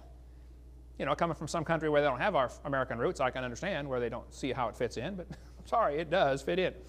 Dr. Henry Morris has this great book about the long war against God. Now, evolution is the foundation philosophy for racism. How can you think one person is superior to somebody else? Some people thought, well, if there is no God and we just evolved from apes, which are dark-colored, maybe the white-skinned people have evolved farther. By the way, racism's been around a long time, but boy, when Darwin's book came out, it's like throwing gas on a fire. Racism escalated incredibly after that. Evolution is the foundation philosophy for racism. Charles Darwin wrote a book. Here it is right here. It's called The Origin of Species. That's not the whole title to the book. They're kind of embarrassed by the whole title because it is very politically incorrect. I'll show it to you in a second. This book says, The Origin of Species. Now, this book came out in 1859. The evolution theory was around way before that. But Darwin simply made it popular. He gave them an excuse of how it happened. Now, what is a species anyway? This textbook shows a bunch of different monkeys and says they're all different species. Okay, but they're the same kind of animal. They're still a monkey. And just because some guy decides that we've got, 12 species of monkeys here, doesn't mean they're different kinds. They're still the same kind of animal. This textbook, used in Escambia for a while, shows the different, a little more to the title. It says, Darwin's published his findings in a book titled, On the Origin of Species by Means of Natural Selection. That's still not the whole title. Here's the whole title to the book. You can look at it yourself. The Origin of Species by Means of Natural Selection, or the Preservation of Favored Races in the Struggle for Life. Oh, favored races. Now, Charlie, that's not politically correct. Well, back in 1859 it was. 1859, we had slavery in this country, folks. Racism was very popular, even in the non-slave states. They didn't want them to be enslaved, but they still thought they were inferior in many cases. Darwin thought natives were just advanced animals. Darwin said in the book Descent of Man, another book he wrote, he said, at some future period, not very distant as measured by centuries, the civilized races of man will almost certainly exterminate and replace the savage races throughout the world. Now, if our professor said that today, how long would he keep his job? By the way, you ought to go read the old newspapers. I mean, like 100 years ago, and see how they talked about the Indians as being savages. They always referred to them as savages, like they're inferior somehow. Darwin said in his book, thus from the war of nature, from famine and death, the most exalted object we are capable of conceiving, the production of higher animals, directly follows. See, Darwin's philosophy was messed up. He thought the more war, the more famine, the more death you have, the faster things evolve. The question is really very simple. Did man bring death into the world? Or did death bring man into the world? Could not be more opposite. Darwin's philosophy says death brought man into the world. Now, you have to understand, in 1859, when this book came out, slavery was legal in many parts of the world. By the way, there's still slavery going on today in many parts of the world. Okay? Negroes were bought and sold like cows. You owned them like property. You could do with them as you please. They had absolutely no rights. Now, Henry Fairfield Osborn, who was the curator at the American Museum of Natural History, said, the standard of intelligence of the average adult Negro is similar to that of the 11-year-old youth of the species Homo sapien. He's trying to get across the idea that Negroes are a different species, isn't he? That's racism. Stephen Gould admitted, biological arguments for racism may have been common before 1850, but they increased by orders of magnitude following the acceptance of evolution theory. Thomas Huxley was the guy who promoted Darwin all over the country. Darwin wrote his book and went and hid. Huxley went out and really preached Darwin and made people accept what he said. Huxley said, no rational man, cognizant of the facts, believes that the average Negro is the equal, still less the superior of the white man. These are the guys who promoted Darwin. A guy named Kingsley, who was an Anglican priest who really promoted Darwin. Also, you know, if it hadn't been for the church accepting Darwin in the 1850s and 60s, the scientists rejected it at first. They said, what a dumb theory. It was the Christians that accepted it. Kingsley said, the black people of Australia, exactly the same race as the African Negro, cannot take in the gospel. They can't get saved. He said, all attempts to bring them to a knowledge of the true God have as yet failed utterly. Poor brutes in human shape, they must perish off the face of the earth. They're inferior species. Brother, I was working in Longview, Texas at a church there. I was out 2 in the morning going to the store to get my wife some milk or something. I forget what it was, and get one of the babies something at that time. And some guy had gotten drunk, and he turned his car down what he thought was a street, but it was a railroad track. He drove about 30 feet, and the car bottomed out, and he's stuck on the tracks, And he's standing out there looking at his car. What happened here, He's drunk. And so I stopped to go see what I could do to help, and another guy stopped, and we're pushing this car back off the railroad tracks. Before a car comes along and turns it into a tin can, And this guy said, what are you doing out here in the middle of the night? It was an all-black neighborhood, right by the big ghetto housing project there. I said, I came by here to see if any of my friends are up, because I know a bunch of people here in the housing project in the ghetto here, and I bring a lot of these folks to church. He said, you bring them to church? I said, yeah, I drive a bus, come in here every Sunday, bring a lot of them to church. He said, these people are all black. I said, yeah, so what? He said, well, why do you bring them to church? I said, well, I try to get them saved and, help them learn the Bible and go just like Jesus told me to do. He said, what do you mean get them saved? They don't have souls. I said, are you part of the KKK? He said, yeah, how'd you know? Oh, just a lucky guess, Well, listen, you idiot, they do have souls as much as you do. The color of your skin makes no difference. In Part 7, we talk about where the races come from. There aren't any races. There's one race called the human race. Now, there are different skin colors. I can show you different skin colors of cows, too. Black cows, brown cows, and white cows. But they all look the same in the meat locker. And they all taste the same on the hamburger, okay? And all humans are the same, regardless of the color of their skin. Here's the Mormon Church's teaching, though, about Negroes. The Mormon Church teaches Negroes in this life are denied the priesthood. Negroes are not equal with other races.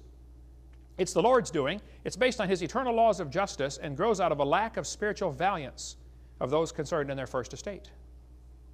When I was living over on Burgess Road, I had 2 Mormon missionaries come knock on my door. They said, Mr. Hovind, we'd like to talk to you about the Lord. I said, that'd be great. Which Lord would you like to talk about, yours or mine? They said, oh, we worship the same God. I said, no, we don't. I said, tell me, fellas, does your God have a body like mine? They said, oh, yeah. I said, well, my Bible says God's a spirit, and they that worship Him must worship Him in spirit and in truth. See, if He has a body, He can only be in one place at a time. But if He's a spirit, He can be in all places at all times, simultaneously. I said, does your God live on the planet Kolob, K-O-L-O-B? They said, yeah, we believe He does. I said, does your God have thousands of wives? They said, yeah, we believe He does. I said, does your God have normal physical relations with those wives and beget spirit babies in heaven? They said, yeah, we believe He does. I said, now, do you guys believe that if the spirit baby is a valiant spirit baby, if it's a good spirit baby in heaven, when it comes to earth, it gets a white-skinned body? But if it's a bad spirit baby, it gets a black-skinned body. Is that what you believe? They said, well, you're not supposed to know that, but yeah, that is what we believe. By the way, that is what they believe. I said, now, fellas, let me see if I understand this. Now, your God in heaven supplies a spirit baby for every human baby born on earth. Is that right? They said, that's right. I said, okay, fellas, now listen. I know you have the little tag that says elder, even though you're 17. But I said, fellas, I've been married 30 years now. I got 3 kids. I've got grandkids. I taught biology and anatomy. I used to raise hamsters.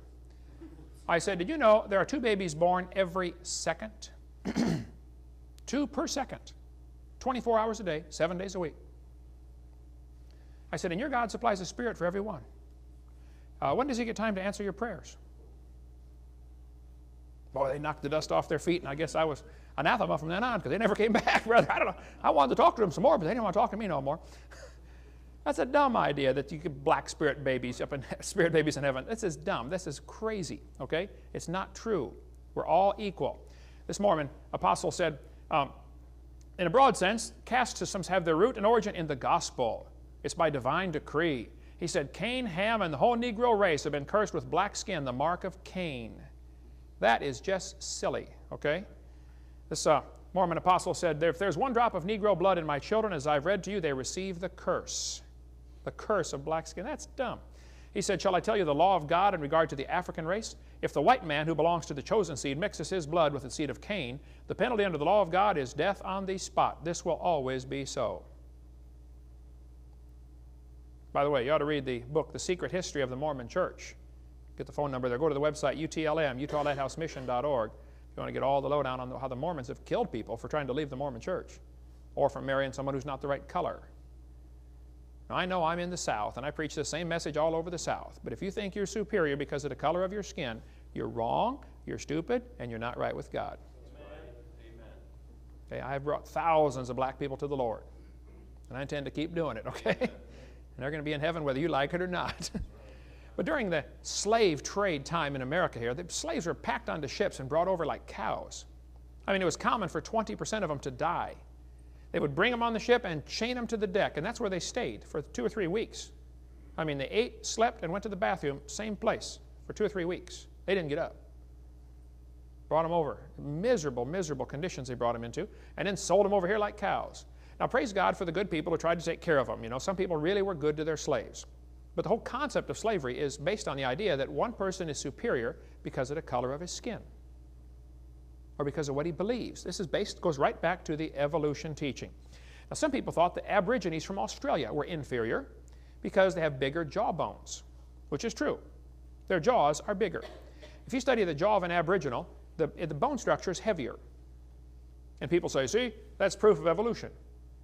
No, it's not.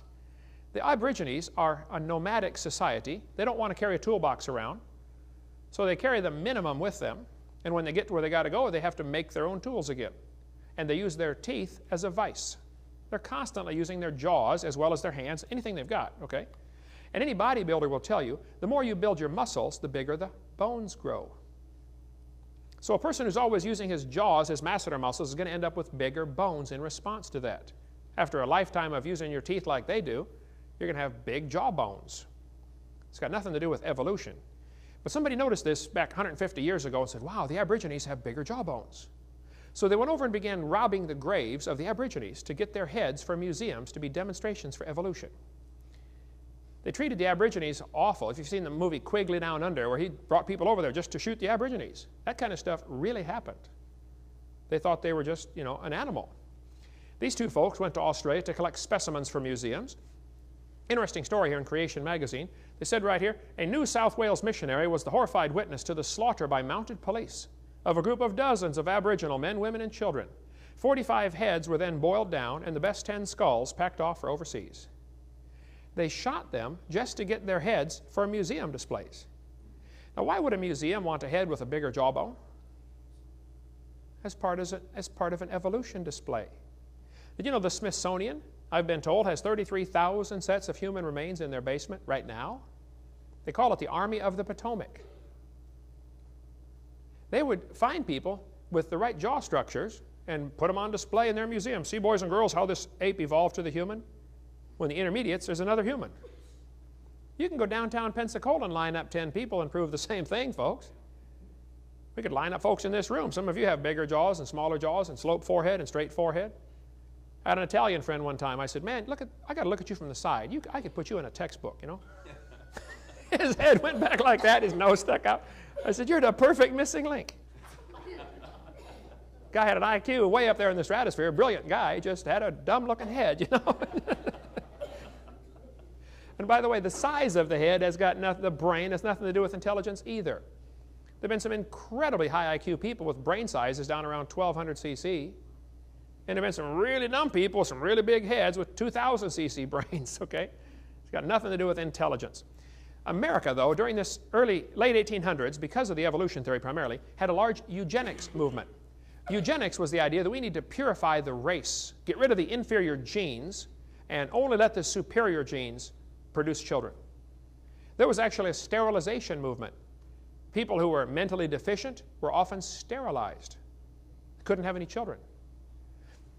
There was a large eugenics movement until World War II broke out. Galton was Darwin's cousin, and Galton was Francis Galton, very influential in the eugenics movement. He said, is the study of the agencies under social control, eugenics is the study of the agencies under social control that improve or impair the racial qualities of future generations, either physically or mentally. That's Darwin's cousin. Now let's improve the race. Here's their logo and their motto, the tree of eugenics. Eugenics is the self-direction of human evolution. They're going to use medicine, surgery, psychiatry, sociology, religion, education, genealogy. They use it all. Like a tree, eugenics draws its materials from many sources and organizes them into a harmonious entity. They were going to work really hard to improve humanity by eliminating inferior genes. This is a person very involved in this was the one who started Planned Parenthood. We cover more on that on video number 4. In 1904, the World's Fair was held in St. Louis, Missouri.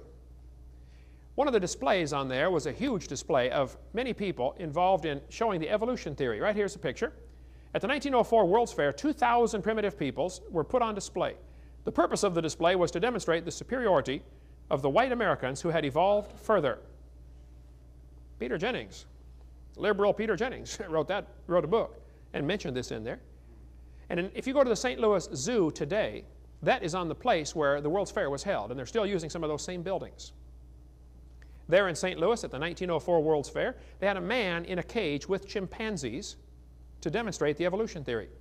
The man was a pygmy from Australia, or pygmy from Africa, little bitty pygmy, about 4'5", I think he was. Ota Benga was his name. Ota had a wife and 2 kids. They put him in a cage with chimpanzees. He went insane and killed himself. Why would they do that to somebody? Well, if you believe in evolution, man's just an animal. Even President Roosevelt, as good a man as he was in many ways, was caught up into this false thinking. Roosevelt thought that the Indians were an inferior species. Roosevelt said, I wish very much the wrong people could be prevented entirely from breeding. Roosevelt thought the immigrants from Europe, Scotland, Ireland, and the Orient were a threat to American society. How many of you have ancestors from one of those places? Just about everybody in the room. Yep, you're a threat to American society because you have inferior genes. That's what he thought. In 1871, Congress scrapped all treaties with the Indians and moved them off to the reservation system, still in use today. They made promises to the Indians and broke them. After all, they're only savages, they're inferior. The Trail of Tears took place before Darwin's book came out, but still, evolution was very much taught before Darwin's book. Darwin just simply made it popular. But in the Trail of Tears, the Cherokee Indians were moved off their land by force to Oklahoma. About 1/3 of them died along the way. Sam Houston married a Cherokee bride. He was really upset about what's going on with the white people picking on these Indians for no reason other than they thought they were an inferior species, which goes right back to the evolution teaching. When they took the Indians out of Ross's Landing, Tennessee, they moved the Indians out 2 weeks before harvest time. They did all the work, planted the crops, tended them all summer long. Just before harvest time, came in with soldiers and guns, loaded them into wagons, and moved them out. And of course, the white people moved into their houses, already made, crops ready to harvest. Man, pretty nice. So people would forget about what happened, this horrible slaughter of the Indians. They renamed the city. It used to be called Ross's Landing after Chief Ross. Now they call it Chattanooga. Renamed to honor or to make people forget what happened. Here's an article from Franklin College in Franklin, Indiana. The Carnegie Institute of Washington, Eugenics Record Office, founded by Mrs. E.H. Harriman. Anybody heard that name before? E.H. Harriman. How many saw Butch Cassidy and the Sundance Kid? He's getting ready to blow up the train, and he said, I work for Mr. E.H. Harriman. Super rich gazillionaire back in those days. Very much involved in wanting to improve humanity by eliminating the inferior. Carnegie started the organization now in Berkeley, California, that fights to keep creation out of schools. It's his funding that supplied the start of that organization. The whole idea that man is superior, there's a bunch of guys been involved in this. The Bible says, have we not all one Father? You're not superior because of the color of your skin. The Bible says, he hath made of one blood all nations of men to rule on the earth. Now, Darwin thought that a married man was a poor slave worse than a Negro. Regardless, we won't comment on whether it's true or not, but if it's not, by the way. But if a professor said that today, how long would he keep his job? Or his life? Some of these feminazis would go kill him, wouldn't they? And yet they praise Darwin in our school system. Louisiana, I don't know if they got it passed or not. They were working on a bill to ban the teaching of Darwin because of his racism. Very interesting approach. Yeah. I mean, if our school started teaching the teachings of Adolf Hitler and made it mandatory reading, wouldn't people get upset? Well, why aren't they upset about the mandatory teaching of Darwinism?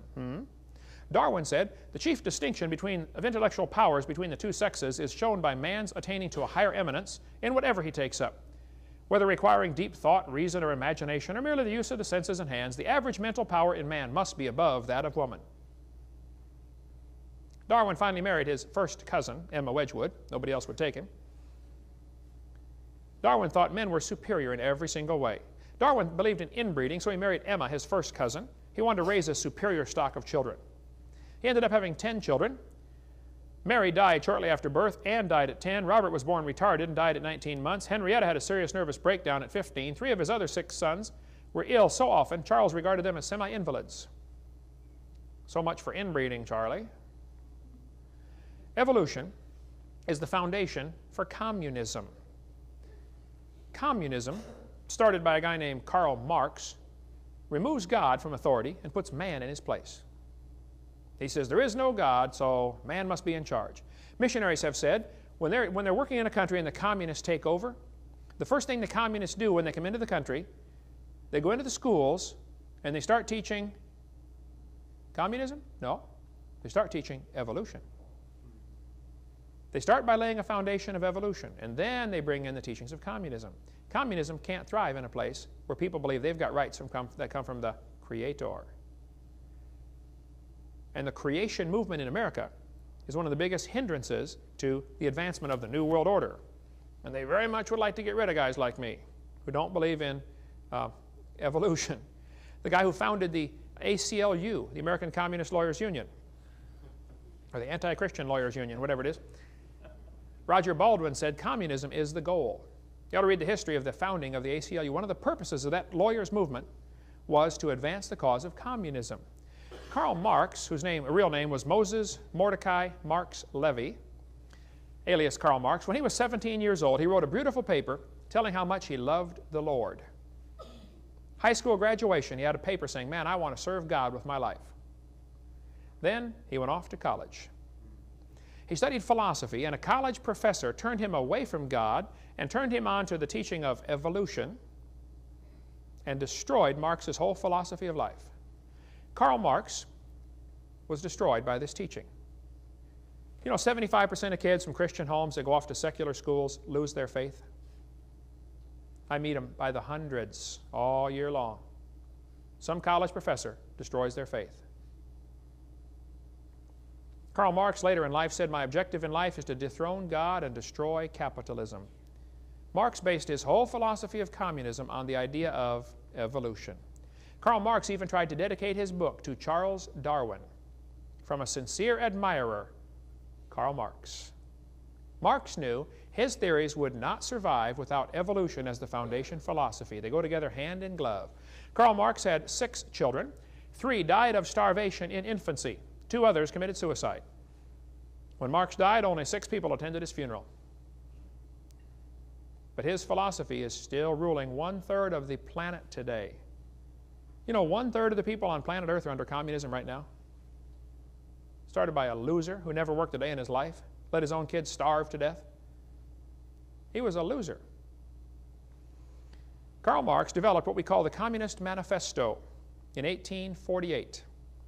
You want to take over a country? Here's how communism works. First thing you do is abolish private property. And by the way, this is the real purpose behind the environmental movement in America. They're not trying to save the environment. Some probably are. But the basic idea behind the movement is abolish private property. You've got to get their permit to cut down your tree. That's where it's headed, folks. The Bible talks about private property ownership quite a bit. You know, every 50 years you got your property back. You could not lose it forever. Your family's going to get it back. If you're a loser, you're lazy or whatever, you don't pay your bills and they take it away, your family will get it back every 50th year. The Bible talks about having his own vine and his own fig tree. Drink water out of your own cistern, running waters out of thine own well. You know, the solution to pollution in America is private property ownership. Ask anybody that's ever owned a house and rented it out to somebody else. They will understand. Renters don't look at property the same way owners do. How many know what I'm talking about? Okay, there you go. And the more property the government owns, the worse pollution is going to get. Peter Burrell, the president of the National Audubon Society, said, "We reject the idea of private property." Well, he's got a good communist philosophy along with Bill Clinton and Hillary.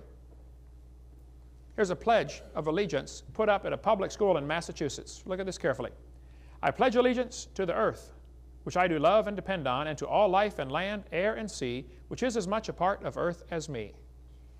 At a third grade school in Wisconsin, here's the pledge the kids say. "I pledge allegiance to the world, to care for earth, sea, and air, to honor every living thing with peace and justice everywhere." 3 days ago, I was speaking in Minnesota, and I got to see this young man again who's now grown up. But he told me a couple of years ago, Jacob did, he said, "Brother Hovind, when I was in third grade at Johnsonville Elementary School in Blaine, Minnesota, his teacher, Ms. Klobhockey, took down the American flag and made the kids pledge to the earth instead." "Well, Ms. Klobhockey, I will buy you a one-way ticket to the Soviet Union on the condition you use it and you don't come back. Call me anytime. I'll buy you one." I've been to communist countries, folks. Trust me, you don't want what they've got. Now, America has lots of problems, I understand. But I love my country, folks. I fear my government, but I love my country. There are basically two philosophies of government. One is based on evolution thinking, which says laws come from man's opinion. How do you decide right from wrong? Oh, man gets together and we decide. Second thing, they say rights are granted by the government, and the government should be the provider. The government provides everything. This is called a democracy. Democracies always become dictatorships. They are horrible forms of government. The government should provide everything. When they were debating about health care here in Pensacola, I heard on the radio, several years ago, talking about a national health care plan. I thought, did you know 70 to 80% of all health care costs are from self-induced problems? Somebody wants to drink or smoke or take drugs, and when they get sick, they want me to pay for it? They were debating on the radio here in one of the WCOA, I think it was, talking about should we have a national health care plan. I called in. I said, I think it was Luke I said, "Hey, Luke, I think we should have I got an idea here." I forget how I started off. I said, I forgot to change oil in my car, and I blew the engine. I think everybody should help me pay for it. They said, "Well, if you forgot to change oil and you blew your engine, that's your problem." I said, "Well, this is exactly the same idea with health care. If you don't want to take care of your health, I guess that's your business. But if you get sick, why should I have to pay for it? If you don't want to brush your teeth and floss your teeth, you do whatever you want. They're your teeth, but I'm not going to pay you to get you new ones. I got to take care of my own too, you know. If we're going to have universal health care, why not universal auto care? If you ever damage your car, the government will pay for it. How's that for an idea? How about universal house care? You got a problem with your house, you need new doors, you need new carpet, hey, the government will pay for it. How about the government pay all utility bills? I like that. You don't have to yell at your kids anymore. Shut the refrigerator. Do you realize what would happen in a hurry? The whole system would crumble. That's what the Canadians are just now trying to figure out. Wow, how come it's costing us so much for this health care? I haven't had any health insurance now for 14 years. I take my vitamins. A lot of them. I probably spend $40, $50 a month on vitamins and nutrition for me and my wife. Wow, that's a lot of money. Cheaper than $400 a month for health insurance, isn't it? And boy, when you get sick, it's neat. You go to the hospital, they have to do something, some kind of surgery. I remember one of my boys had surgery, and the hospital bill was like $4,500, for 2 hours in an outpatient place. So I called the different people. I called the anesthesiologist. I said, "Hello, sir. I notice your bill here is $1,500 for an hour and a half, you know, put him to sleep. I don't have any insurance. I do pay my bills, and I'll pay whatever I have to, but that seems kind of high for an hour and a half, you know. He said, oh, you don't have insurance? Okay, let's make it $300. Just like that over the phone. I called the place that had the room, you know. I'm sure they had to change the sheets and put some new Band-Aids out and stuff, you know. And I said, listen, I saw your bill here was like, you know, $1,800. That seems kind of high for an hour and a half, you know, for your room. I said, I don't have any insurance. He said, oh, you don't? Okay, let's make it $400. I got the bill down from, I think, $4,500 down to about $1,000, just over the phone with 5 phone calls. You don't have insurance? Oh, okay. The more people have insurance, the more it raises the price of everything. Now, I'm not against health insurance, okay, but I'm saying the philosophy here is what's important to understand. We got this crazy idea that the government's supposed to provide everything. Well, they'll be glad to do that, but along with that, they're going to take away all your freedoms. Our founding fathers said, we hold these truths to be self-evident. All men are created equal. For instance, who gives you the right to have a church? Then why do we ask the government for permission? You know, just about every church in America now has become 501c3 incorporated because they want to get a government handout. You ought to get the book Hush Money, or the bigger version of it, In Caesar's Grip, by Peter Kershaw, a good friend of mine. You want to find out all the dangers of 501c3 incorporation. The church doesn't have to get incorporated, but if you do get incorporated, you better not preach against certain things from your pulpit. Did you know if you're an incorporated church and you preach against homosexuality, IRS will pull your tax-exempt status? Churches are tax-exempt anyway. What are we asking them that for? Come on. I'll read the book if you want more on that. Patrick Henry said, it cannot be emphasized too strongly that this great nation was founded by Christians, not on religions, but on the gospel of Jesus Christ. See, the other philosophy of government is based on creation thinking, which says laws come from the Creator, rights are unalienable, and the government should be limited to the punishment of evildoers and defense, the only 2 legitimate functions of government. They're not supposed to provide everything for you. You ought to read Davy Crockett's story about, he's out, you know, a neighborhood burned in Washington, D.C. when Davy Crockett was senator or something like that. And the senators got together and said, you know, this whole neighborhood burned. What a horrible tragedy. Everybody lost their house. Here, let's vote to give this neighborhood, you know, $50,000, whatever it was way back then, you know, to rebuild their homes. The next fall, Davy Crockett's out stumping, trying to get people to vote for him. And he saw this farmer plowing his field, and he stopped and said, hey, neighbor. Farmer stopped and said, yes, sir, can I help you? He said, I'm Davy Crockett. He said, yes, sir, I know who you are. He said, well, I want to see if you vote for me. The farmer said, no, sir, I'll never vote for you again in my life. He said, well, why not? He said, you broke your trust. He said, I voted for you last time to put you in there to manage things for our area, and you blew it. He said, well, how did I blow it? What did I do? He said, well, you voted to give those people money to rebuild their houses. Crockett said, well, yeah, that was a horrible thing that happened. You know, a big fire swept through the community or something. And the farmer said, are you going to do this for every tragedy across America? What if I lose my crop? What if my cow dies? This is a slippery slope, folks. There's no way out of this one. You have no business to give away our money. Now, if you congressmen want to get together and pool your money and give those folks some money, you go ahead. We've entrusted you to manage our money. We've got the whole story. It's amazing. If you call us or email us, we'll send that to you. Davy Crockett said, boy, he learned his lesson. But the senators and representatives today do not understand that lesson. They love giving away your money. Long story on that. A republic, though, is based on the idea that the law is supreme.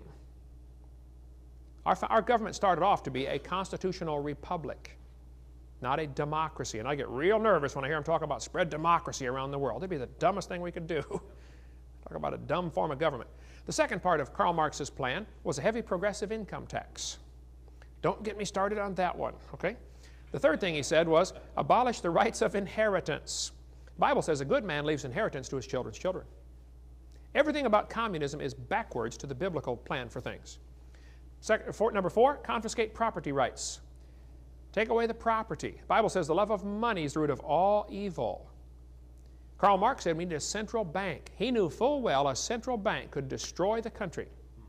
And in 1913, some rich guys got together on Jekyll Island, Georgia, and tricked everybody with the Federal Reserve. Nothing federal about it, and there are no reserves. The Federal Reserve is a private bunch of bankers. Remember, love of money is the root of all evil. Got a whole lot more on that in our college class, CSE 103. Number 6, government ownership of communication. That's why we have an FCC. Federal Communication Commission. And government ownership of transportation. That's why we now have the TSA, the Transportation Security Administration. I go to the airports. I flew 175 times last year. I'll break that this year. I go to the airports and there'll be 50 people standing around, you know, to check everything. I went once and they took my fingernail clipper out, this big. It had a little thing that swings out to clean your fingernails. They said, oh, can't have that. They broke it off. You got to be kidding. I'm going to take over a plane with a fingernail clipper. They're paranoid. Number 7, government ownership of factories and agriculture. Number 8, government control of labor. Number 9, corporate farms and regional planning. Number 10, free education. You know, the public school idea came from Karl Marx. Now, there were public schools before that, I understand, but Karl Marx said the government should do free education for everybody. Well, my PhD's in education. My mom taught for years and retired. My brother's in his 34th year now teaching public school. I speak in hundreds and hundreds of schools across the world. Folks, I'm for education, but I'm dead set against government involvement in education. The government's got no business being involved in education at all. You better read your Constitution, the 10th Amendment. Unless that's spelled out in that document, the government shouldn't do it. We've gotten a long ways away from that. Hitler said, you let me control the textbooks, I'll control the state. Martin Luther said, I am much afraid that the schools will prove to be the great gates to hell unless they diligently labor in explaining the Scriptures, engraving them in the hearts of youth. He said, I would advise no one to place his child where the Scriptures do not reign paramount. Every institution in which men are not increasingly occupied with the Word of God must become corrupt. Well, go walk the halls of the schools, folks. I'm telling you, they have become corrupt. Here's a 1777 public school book, first grade. Here's what they taught the kids in first grade in America. Used in public, private schools. It's a first grade textbook. Here's how they learned the alphabet.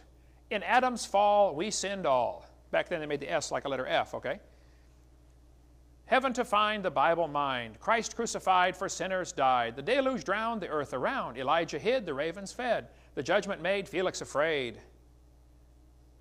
Public school textbook. Interesting. Here's how the youth, young people, learned their alphabet. A wise son maketh a glad father.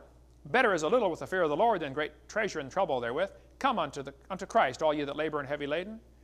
Do not the abominable thing which I hate, saith the Lord. That's a public school textbook, folks. Guess what they teach the kids today? You're an animal. Share a common heritage with earthworms. Here's a textbook that has over 100 pages devoted to evolution theory. Not one mention of creation or God any place in the book. Not one. What has happened, folks? The United Nations has already declared. They had a World Declaration on Education for All in 1990, called for the nations of the world to adopt a common education system, complete with implementation timetables and recommended curriculum. In our own nation, Goals 2000, School to Work, and the Elementary and Secondary Education Act, Profiles of Learning, are totally consistent with the One World Government recommendations of the 1990 UN Declaration. You ought to get hold of Bob Fry in Minnesota. We'll put his address up here, and you can call Bob about more stuff on the... He's very involved in fighting this type of thing right here.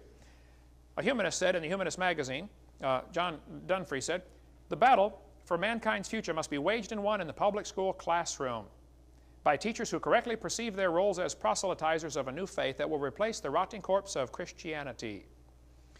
This guy said, every child who enters school at age 5 is mentally ill because he comes to school with allegiance toward our elected officials, founding fathers, institutions, government, patriotism, nationalism, sovereignty.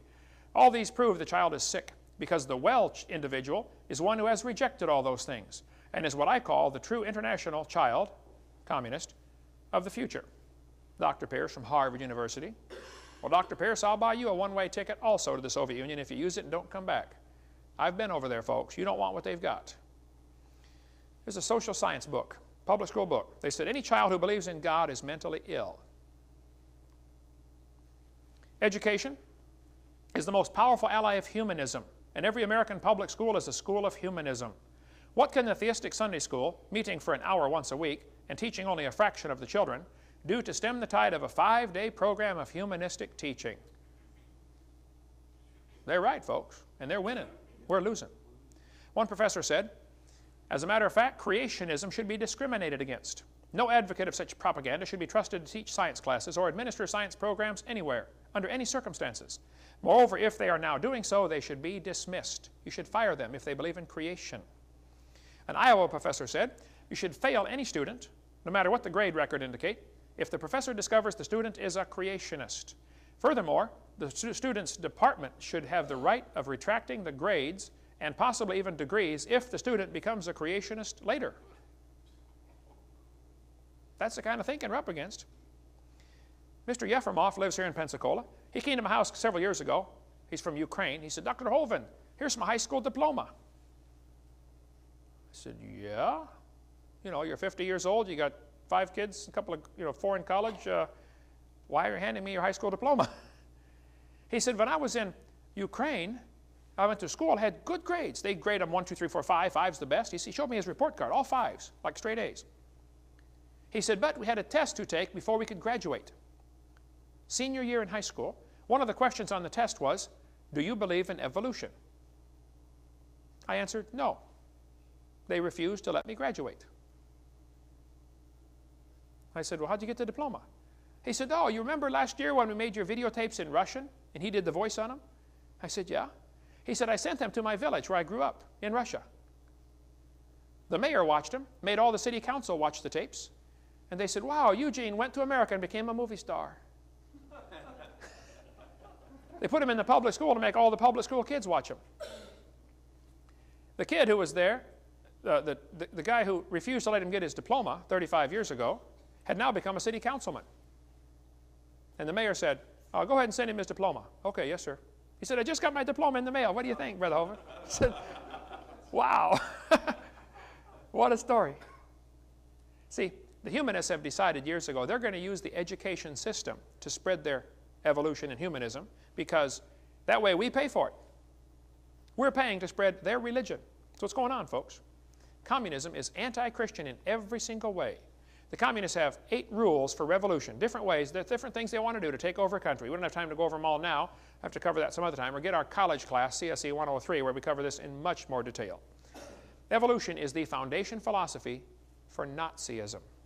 Why did Hitler do what he did? Well, we'll cover that tomorrow night. It's the foundation for Nazism, communism, socialism, Marxism, and the New World Order. Coming soon. We'll talk about that tomorrow night. Very politically incorrect. You don't want to come tomorrow. And then we'll tell you what you can do about it. Amen. Coming next. Well, welcome to the last session on what's on our videotape number 5 about the effects of the evolution theory, how that evolution is responsible for the rise of communism, Marxism, socialism, and tonight we're going to talk about Nazism, the last one, and then the New World Order. Then we're going to tell you, what do you do about it? Our world is quite obviously falling apart. What are we going to do? Nazism is based on the philosophy of evolution. You have to think one race is superior to another. Mussolini, the Italian dictator, thought that the Italians were the superior race and everybody else should be eliminated. Of course, Hitler felt the same way. He thought the Germans were the superior race. He believed in Aryan supremacy. Hitler believed the Germans were the superior race that deserved to rule the world. Everybody else was just taking up room. The German Führer consistently sought to make the practice of Germany conform to the theory of evolution. This fellow said a direct line runs from Darwin through the father of eugenics movement, Darwin's cousin Francis Galton, to the extermination camps of Nazi Europe. Exactly right. In Hitler's book, Mein Kampf, you can read his racist philosophy. It just kind of oozes off every page. Adolf Hitler's mind was captivated by evolutionary thinking, probably since he was a boy. Evolutionary ideas lie at the basis of all that is worst in Mein Kampf and in his speeches. Hitler offered to send the Jews to anybody who would take them. He said, you want these Jews? I'll send them to you. I read a lot about Hitler and the Holocaust. You ought to read the book While 6 Million Died and see what the rest of the world did. Did you know Hitler offered to send the Jews to America and Roosevelt refused to let him? Unbelievable what happened, folks, during before World War II. In Hitler's book, Mein Kampf, on page 286 in this edition, he said, even less does nature desire the blending of a higher with a lower race. Who's a higher and a lower race, Adolf? Hitler kept talking about the Aryan blood and lower peoples. Well, who's an Aryan anyway? Well, I found Hitler's hit list. I was reading in Keene State University, New Hampshire. I was doing some research in their library there one time, and I found they got a whole section of the library just about Hitler and the Holocaust. I thought, wow, I was in hog heaven. So I asked the librarian, why did Hitler kill the Jews? Why not somebody else? He said, oh, I'll show you the list he was using. He brought me book after book after book. For 6 hours, I copied $20 worth of pages, 10 cents at a time, out of that library. Here's the list Hitler was using. Hitler thought the blonde-haired, blue-eyed Nordic were close to pure Aryan, the superior race. Did you get all that? Blonde hair, blue-eyed, Norwegian, vorden står det till idag. Ja, sure, you betcha. Oofta. And he thought the Germans were mostly Aryan. The Mediterraneans are slightly Aryan. The Slavics are half Aryan, half ape. The Orientals are slightly ape. The black Africans are predominantly ape, and the Jews are close to pure ape. Hitler killed the Jews because he honestly thought he was speeding up the process of evolution by eliminating what he thought were the inferiors. If he would have killed all the Jews, guess who would have been next? Blacks. Hitler hated black people.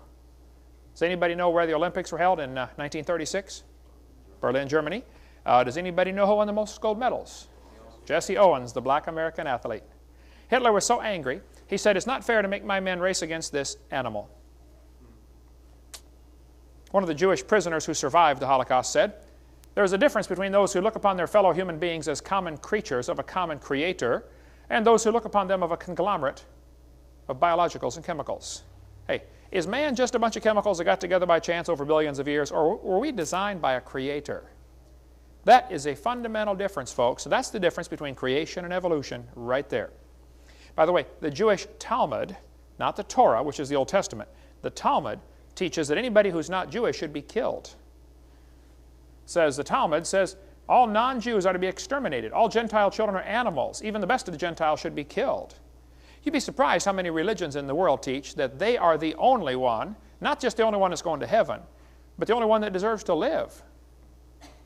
You ought to read what the Muslims teach. You know, official Muslim doctrine is, according to Islam, you can read about the Prophet, a great little book here if you want to read about how the start of the Muslim church, or about who is this Allah. Anyway, these are books we offer in our ministry. You can get these through our bookstore downtown here.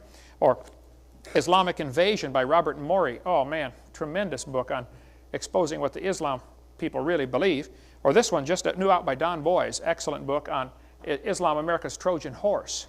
Did you know the Torah, I mean not the Torah, the Quran clearly teaches if a person will not convert, they have to be executed. Here's the Quran in Surah 489. Allah commands that any person who leaves Islam or encourages others to do so should be seized and slain. Allah told Muhammad that all those who opposed his message should be killed, or they should be nailed to a tree, or their hands and legs should be cut off. You cannot be a good Muslim without being a revolutionary. You have to hate everybody that isn't Muslim. I feel sorry for the folks that are duped by that silly idea. They need the gospel. We need to try to get it to them. Okay? Maybe God's brought a bunch of them to America so we can win them to the Lord. But what Hitler did with his concentration camps and killing the Jews, I don't think it's possible to understand what Hitler did and why he did it until you see how evolution ties in.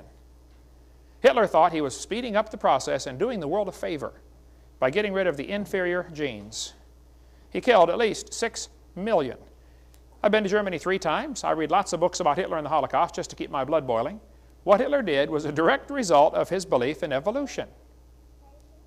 See, what you believe determines how you behave.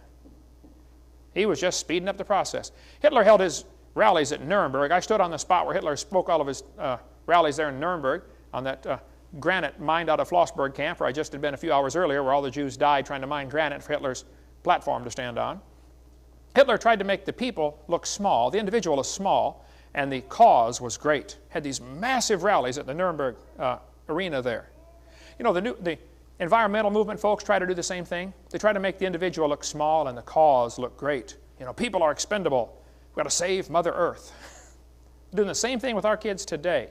Hitler knew full well you have to indoctrinate the young people.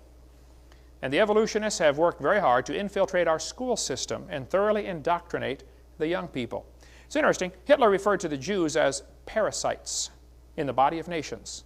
The abortionists refer to the unborn child as a parasite in the woman's body. Same language. Hitler, one of his justifications for believing in evolution was the gill slits. We talk about that on video 4, the idea that the embryo has gills made up by the German professor Ernst Haeckel. And that goes on. We can talk a lot more about that on our video number 4 about how abortion is murder based on the thinking that evolution is true. It's a crazy idea. Hitler said, this new state, Germany, will give its youth to no one. We're going to raise the youth the way we want them to be raised. There was a man in Skokie, Illinois that shot and killed a doctor. When they asked him, why did you kill this doctor? He said, because he's making blue-tinted contact lenses for people and he's diluting the Aryan beauty. Folks, the Aryan supremacy idea is not dead. There are still white supremacists all over the country. And I know I'm in the South. Well, get over it, okay? Nobody's better because of the color of their skin. Hitler tried to hide behind the idea that Christianity justified what he was doing. This excellent book by Marvin Lutzer at Moody Bible Press on Hitler's cross, about how he tried to make people think it's okay because God had told him to kill all these people. Hitler, one of his propaganda pictures showed him walking out of a church with a cross over his head. He was a liar. Do you know they had Nazi baptisms?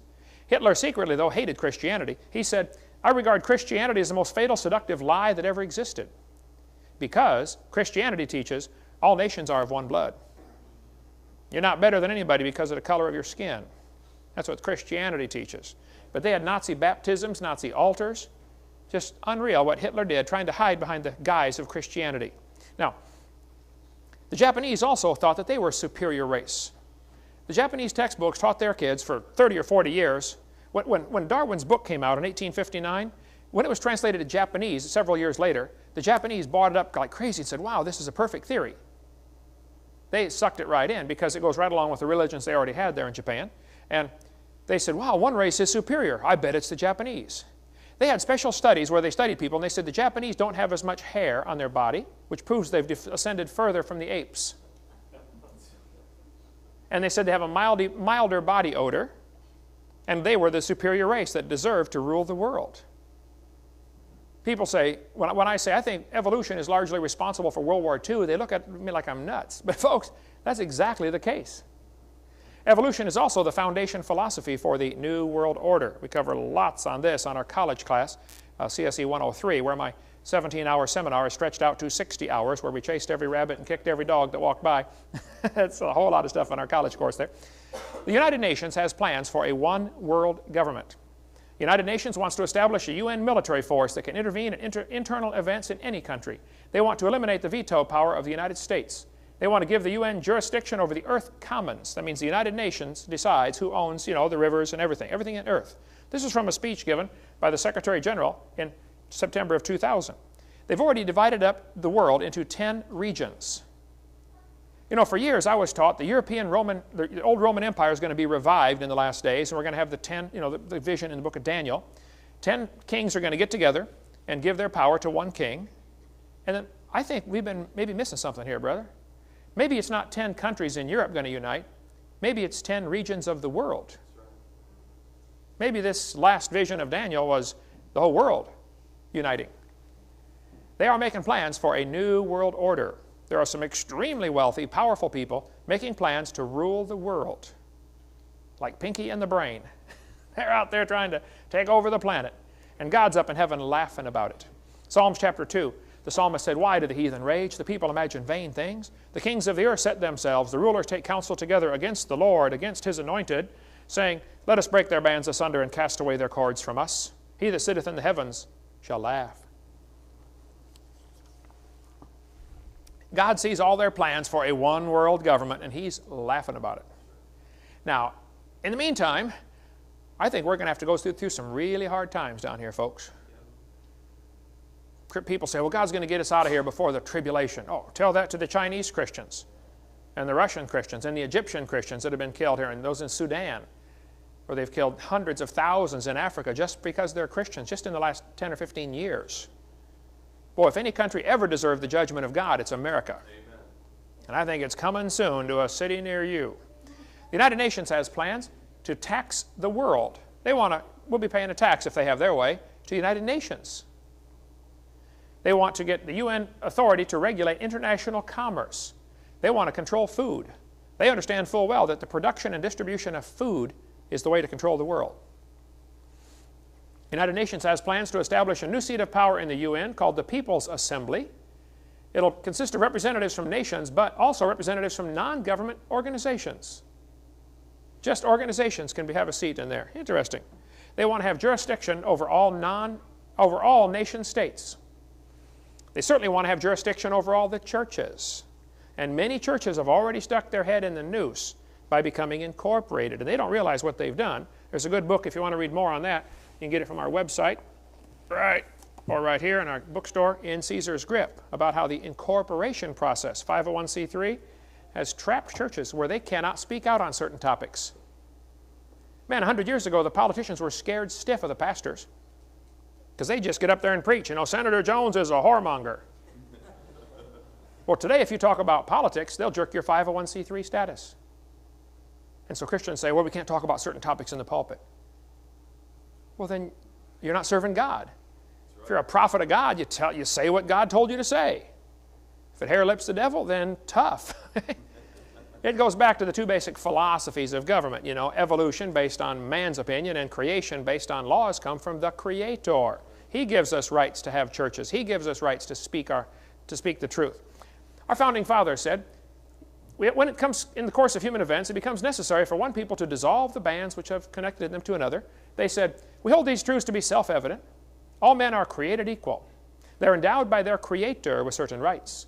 They kept talking about the right of the people because of the fact they were created by God. When you get a bunch of people together who believe they were created, they don't make good slaves. They're going to throw the tea in the harbor and start a big war. And so the guys who would like a new world order are fighting very hard to not let creation into the schools, because the schools are their primary method of teaching their evolution theory, which says rights come from government, not from God. This fellow said, fundamentalist parents have no right to indoctrinate their children in their beliefs. We are preparing their children for the year 2000 in life in a global one-world society, and those children will not fit in. They want to prepare our kids for a new world order. And boy, it's working, folks. 75% of kids from Christian homes that go to secular schools lose their faith after 1 year of college.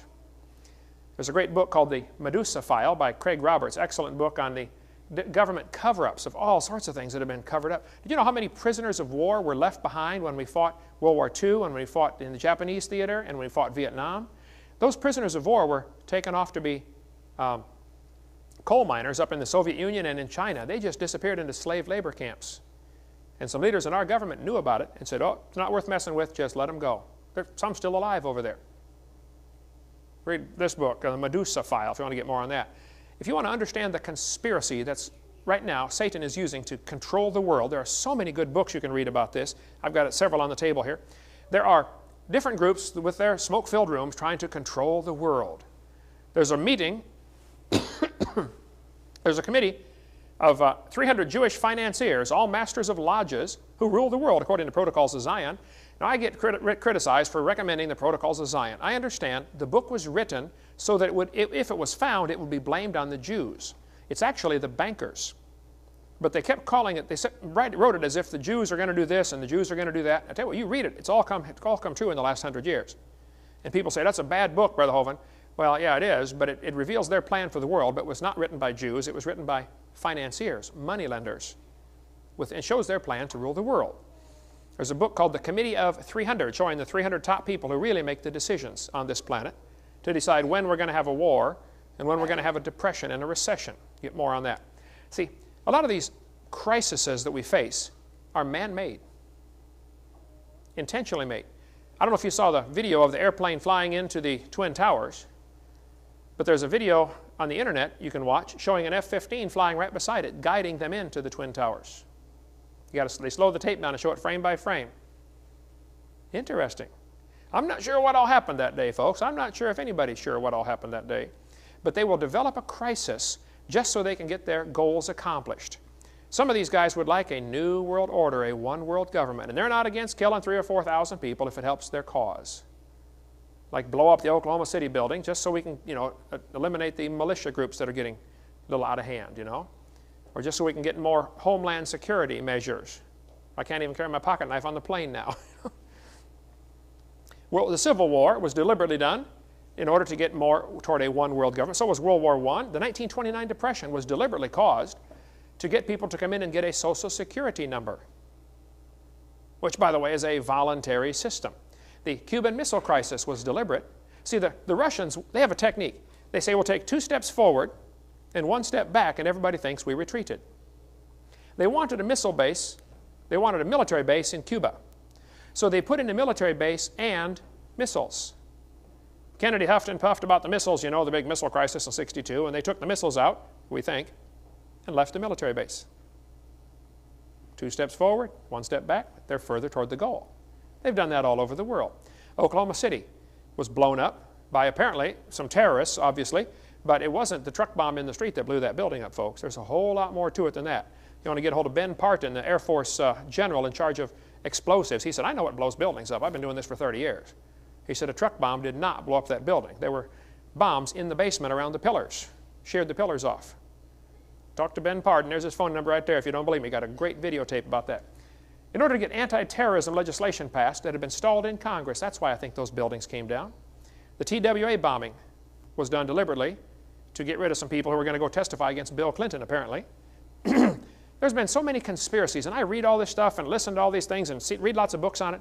But folks, it doesn't matter in a bigger sense. I think we as Christians need to be wise as serpents and harmless as doves. I'm going to share with you tonight what I think the solution is. What should we be doing in light of the fact that there's a new world order coming down upon us and Christians are not going to be welcome? This fellow said, we're on the verge of a global transformation. All we need is the right major crisis and the nations will accept the new world order. I'll tell you what, when they're bombing your cities, people will give up their rights in order for safety. I think it was Ben Franklin said, those who will give up their rights for peace and security will have neither peace nor security. Bible says, this know also in the last days perilous times shall come. Folks, there are bad times coming. I'm not going to get up here and say everything's going to be fine. I feel like something good's about to happen to you. I feel like something bad's about to happen to everything. Okay? Get ready. I got 2 grandkids, more coming. I'm not excited about bad times coming, but folks, it's coming. What they do, they think of some excuse or create a crisis so the president can declare martial law, which of course sets aside the Constitution. Presidents are now actually ruling by executive order. There have been 13,000 of these given. Abraham Lincoln gave the first one ever in America, ordering 75,000 troops to invade the South. As it was Lincoln's War, not the Civil War. Another long story on that one. We covered that on seminar on a college class, CSE 103. What they'll do, these rich folks will get in their mind what they want to accomplish, how to get more control over the world, and then they develop a crisis to get people to do what they want. They are laying plans for a one-world government. And now the presidents, ruling by executive orders, have totally bypassed the Constitution. We could talk for hours on the executive orders. I've got a list of quite a few of them here. In case of an emergency, though, they have the authority to take over all food supplies, take over all vehicles. If your vehicle is state registered, they can come take it if they want it. Commandeer your vehicle. They can take away all the American people for workforces. They have to take over all the health, education, and welfare facilities, take over all the airports, register all men and women for the draft, force relocation centers, take over all the railroads, inland waterways, storage facilities. FEMA is going to provide the muscle to do this. The Federal Emergency Management Act. Those are the guys to watch, the ones that make me real nervous. They're going to be the enforcers. See, no dictator can really do anything without somebody to enforce his will on the people. Hitler never shot anybody, but people did. On March 17, 2003, George Bush told the Iraqi soldiers to disobey if they're given orders to use poison gas or set the wells on fire, didn't he? How many heard that? He said, you guys are going to be judged as war criminals if you do these things after we win. Well, now listen carefully. Soldiers, some of you are in the military here. You took an oath to defend the Constitution against enemies foreign and domestic. Is that right? What if the domestic enemy is your boss? Who's your authority to? Who's your elite? Is it to God? It's going to be a tough time for Christian soldiers. They're going to have to make a decision to stand up and say, okay, I'm going to do what God says. Sometimes there are conflicts between authorities. Kids know this. They try to get mom to say one thing and dad to say another. Try to create a conflict in the authority chain, right? Kids are good at that. Well, God's the ultimate authority. And if I was a soldier, I would serve my country and I would obey orders until there was an order to disobey something God had said to do. That's where you draw the line. I'm sorry, I just simply can't do that, sir. I refuse. You say, they're going to court-martial me. Oh, so money's more important than God's will, huh? That's what it boils down to. That sometimes it is always right to disobey evil orders. Many of you took an oath to defend this Constitution. Now, do it. Tyrants cannot succeed without enforcers. Hitler never shot anybody. He told people to do it, and they did it for him. Okay, who's doing all this, and why, and what are we supposed to do about it?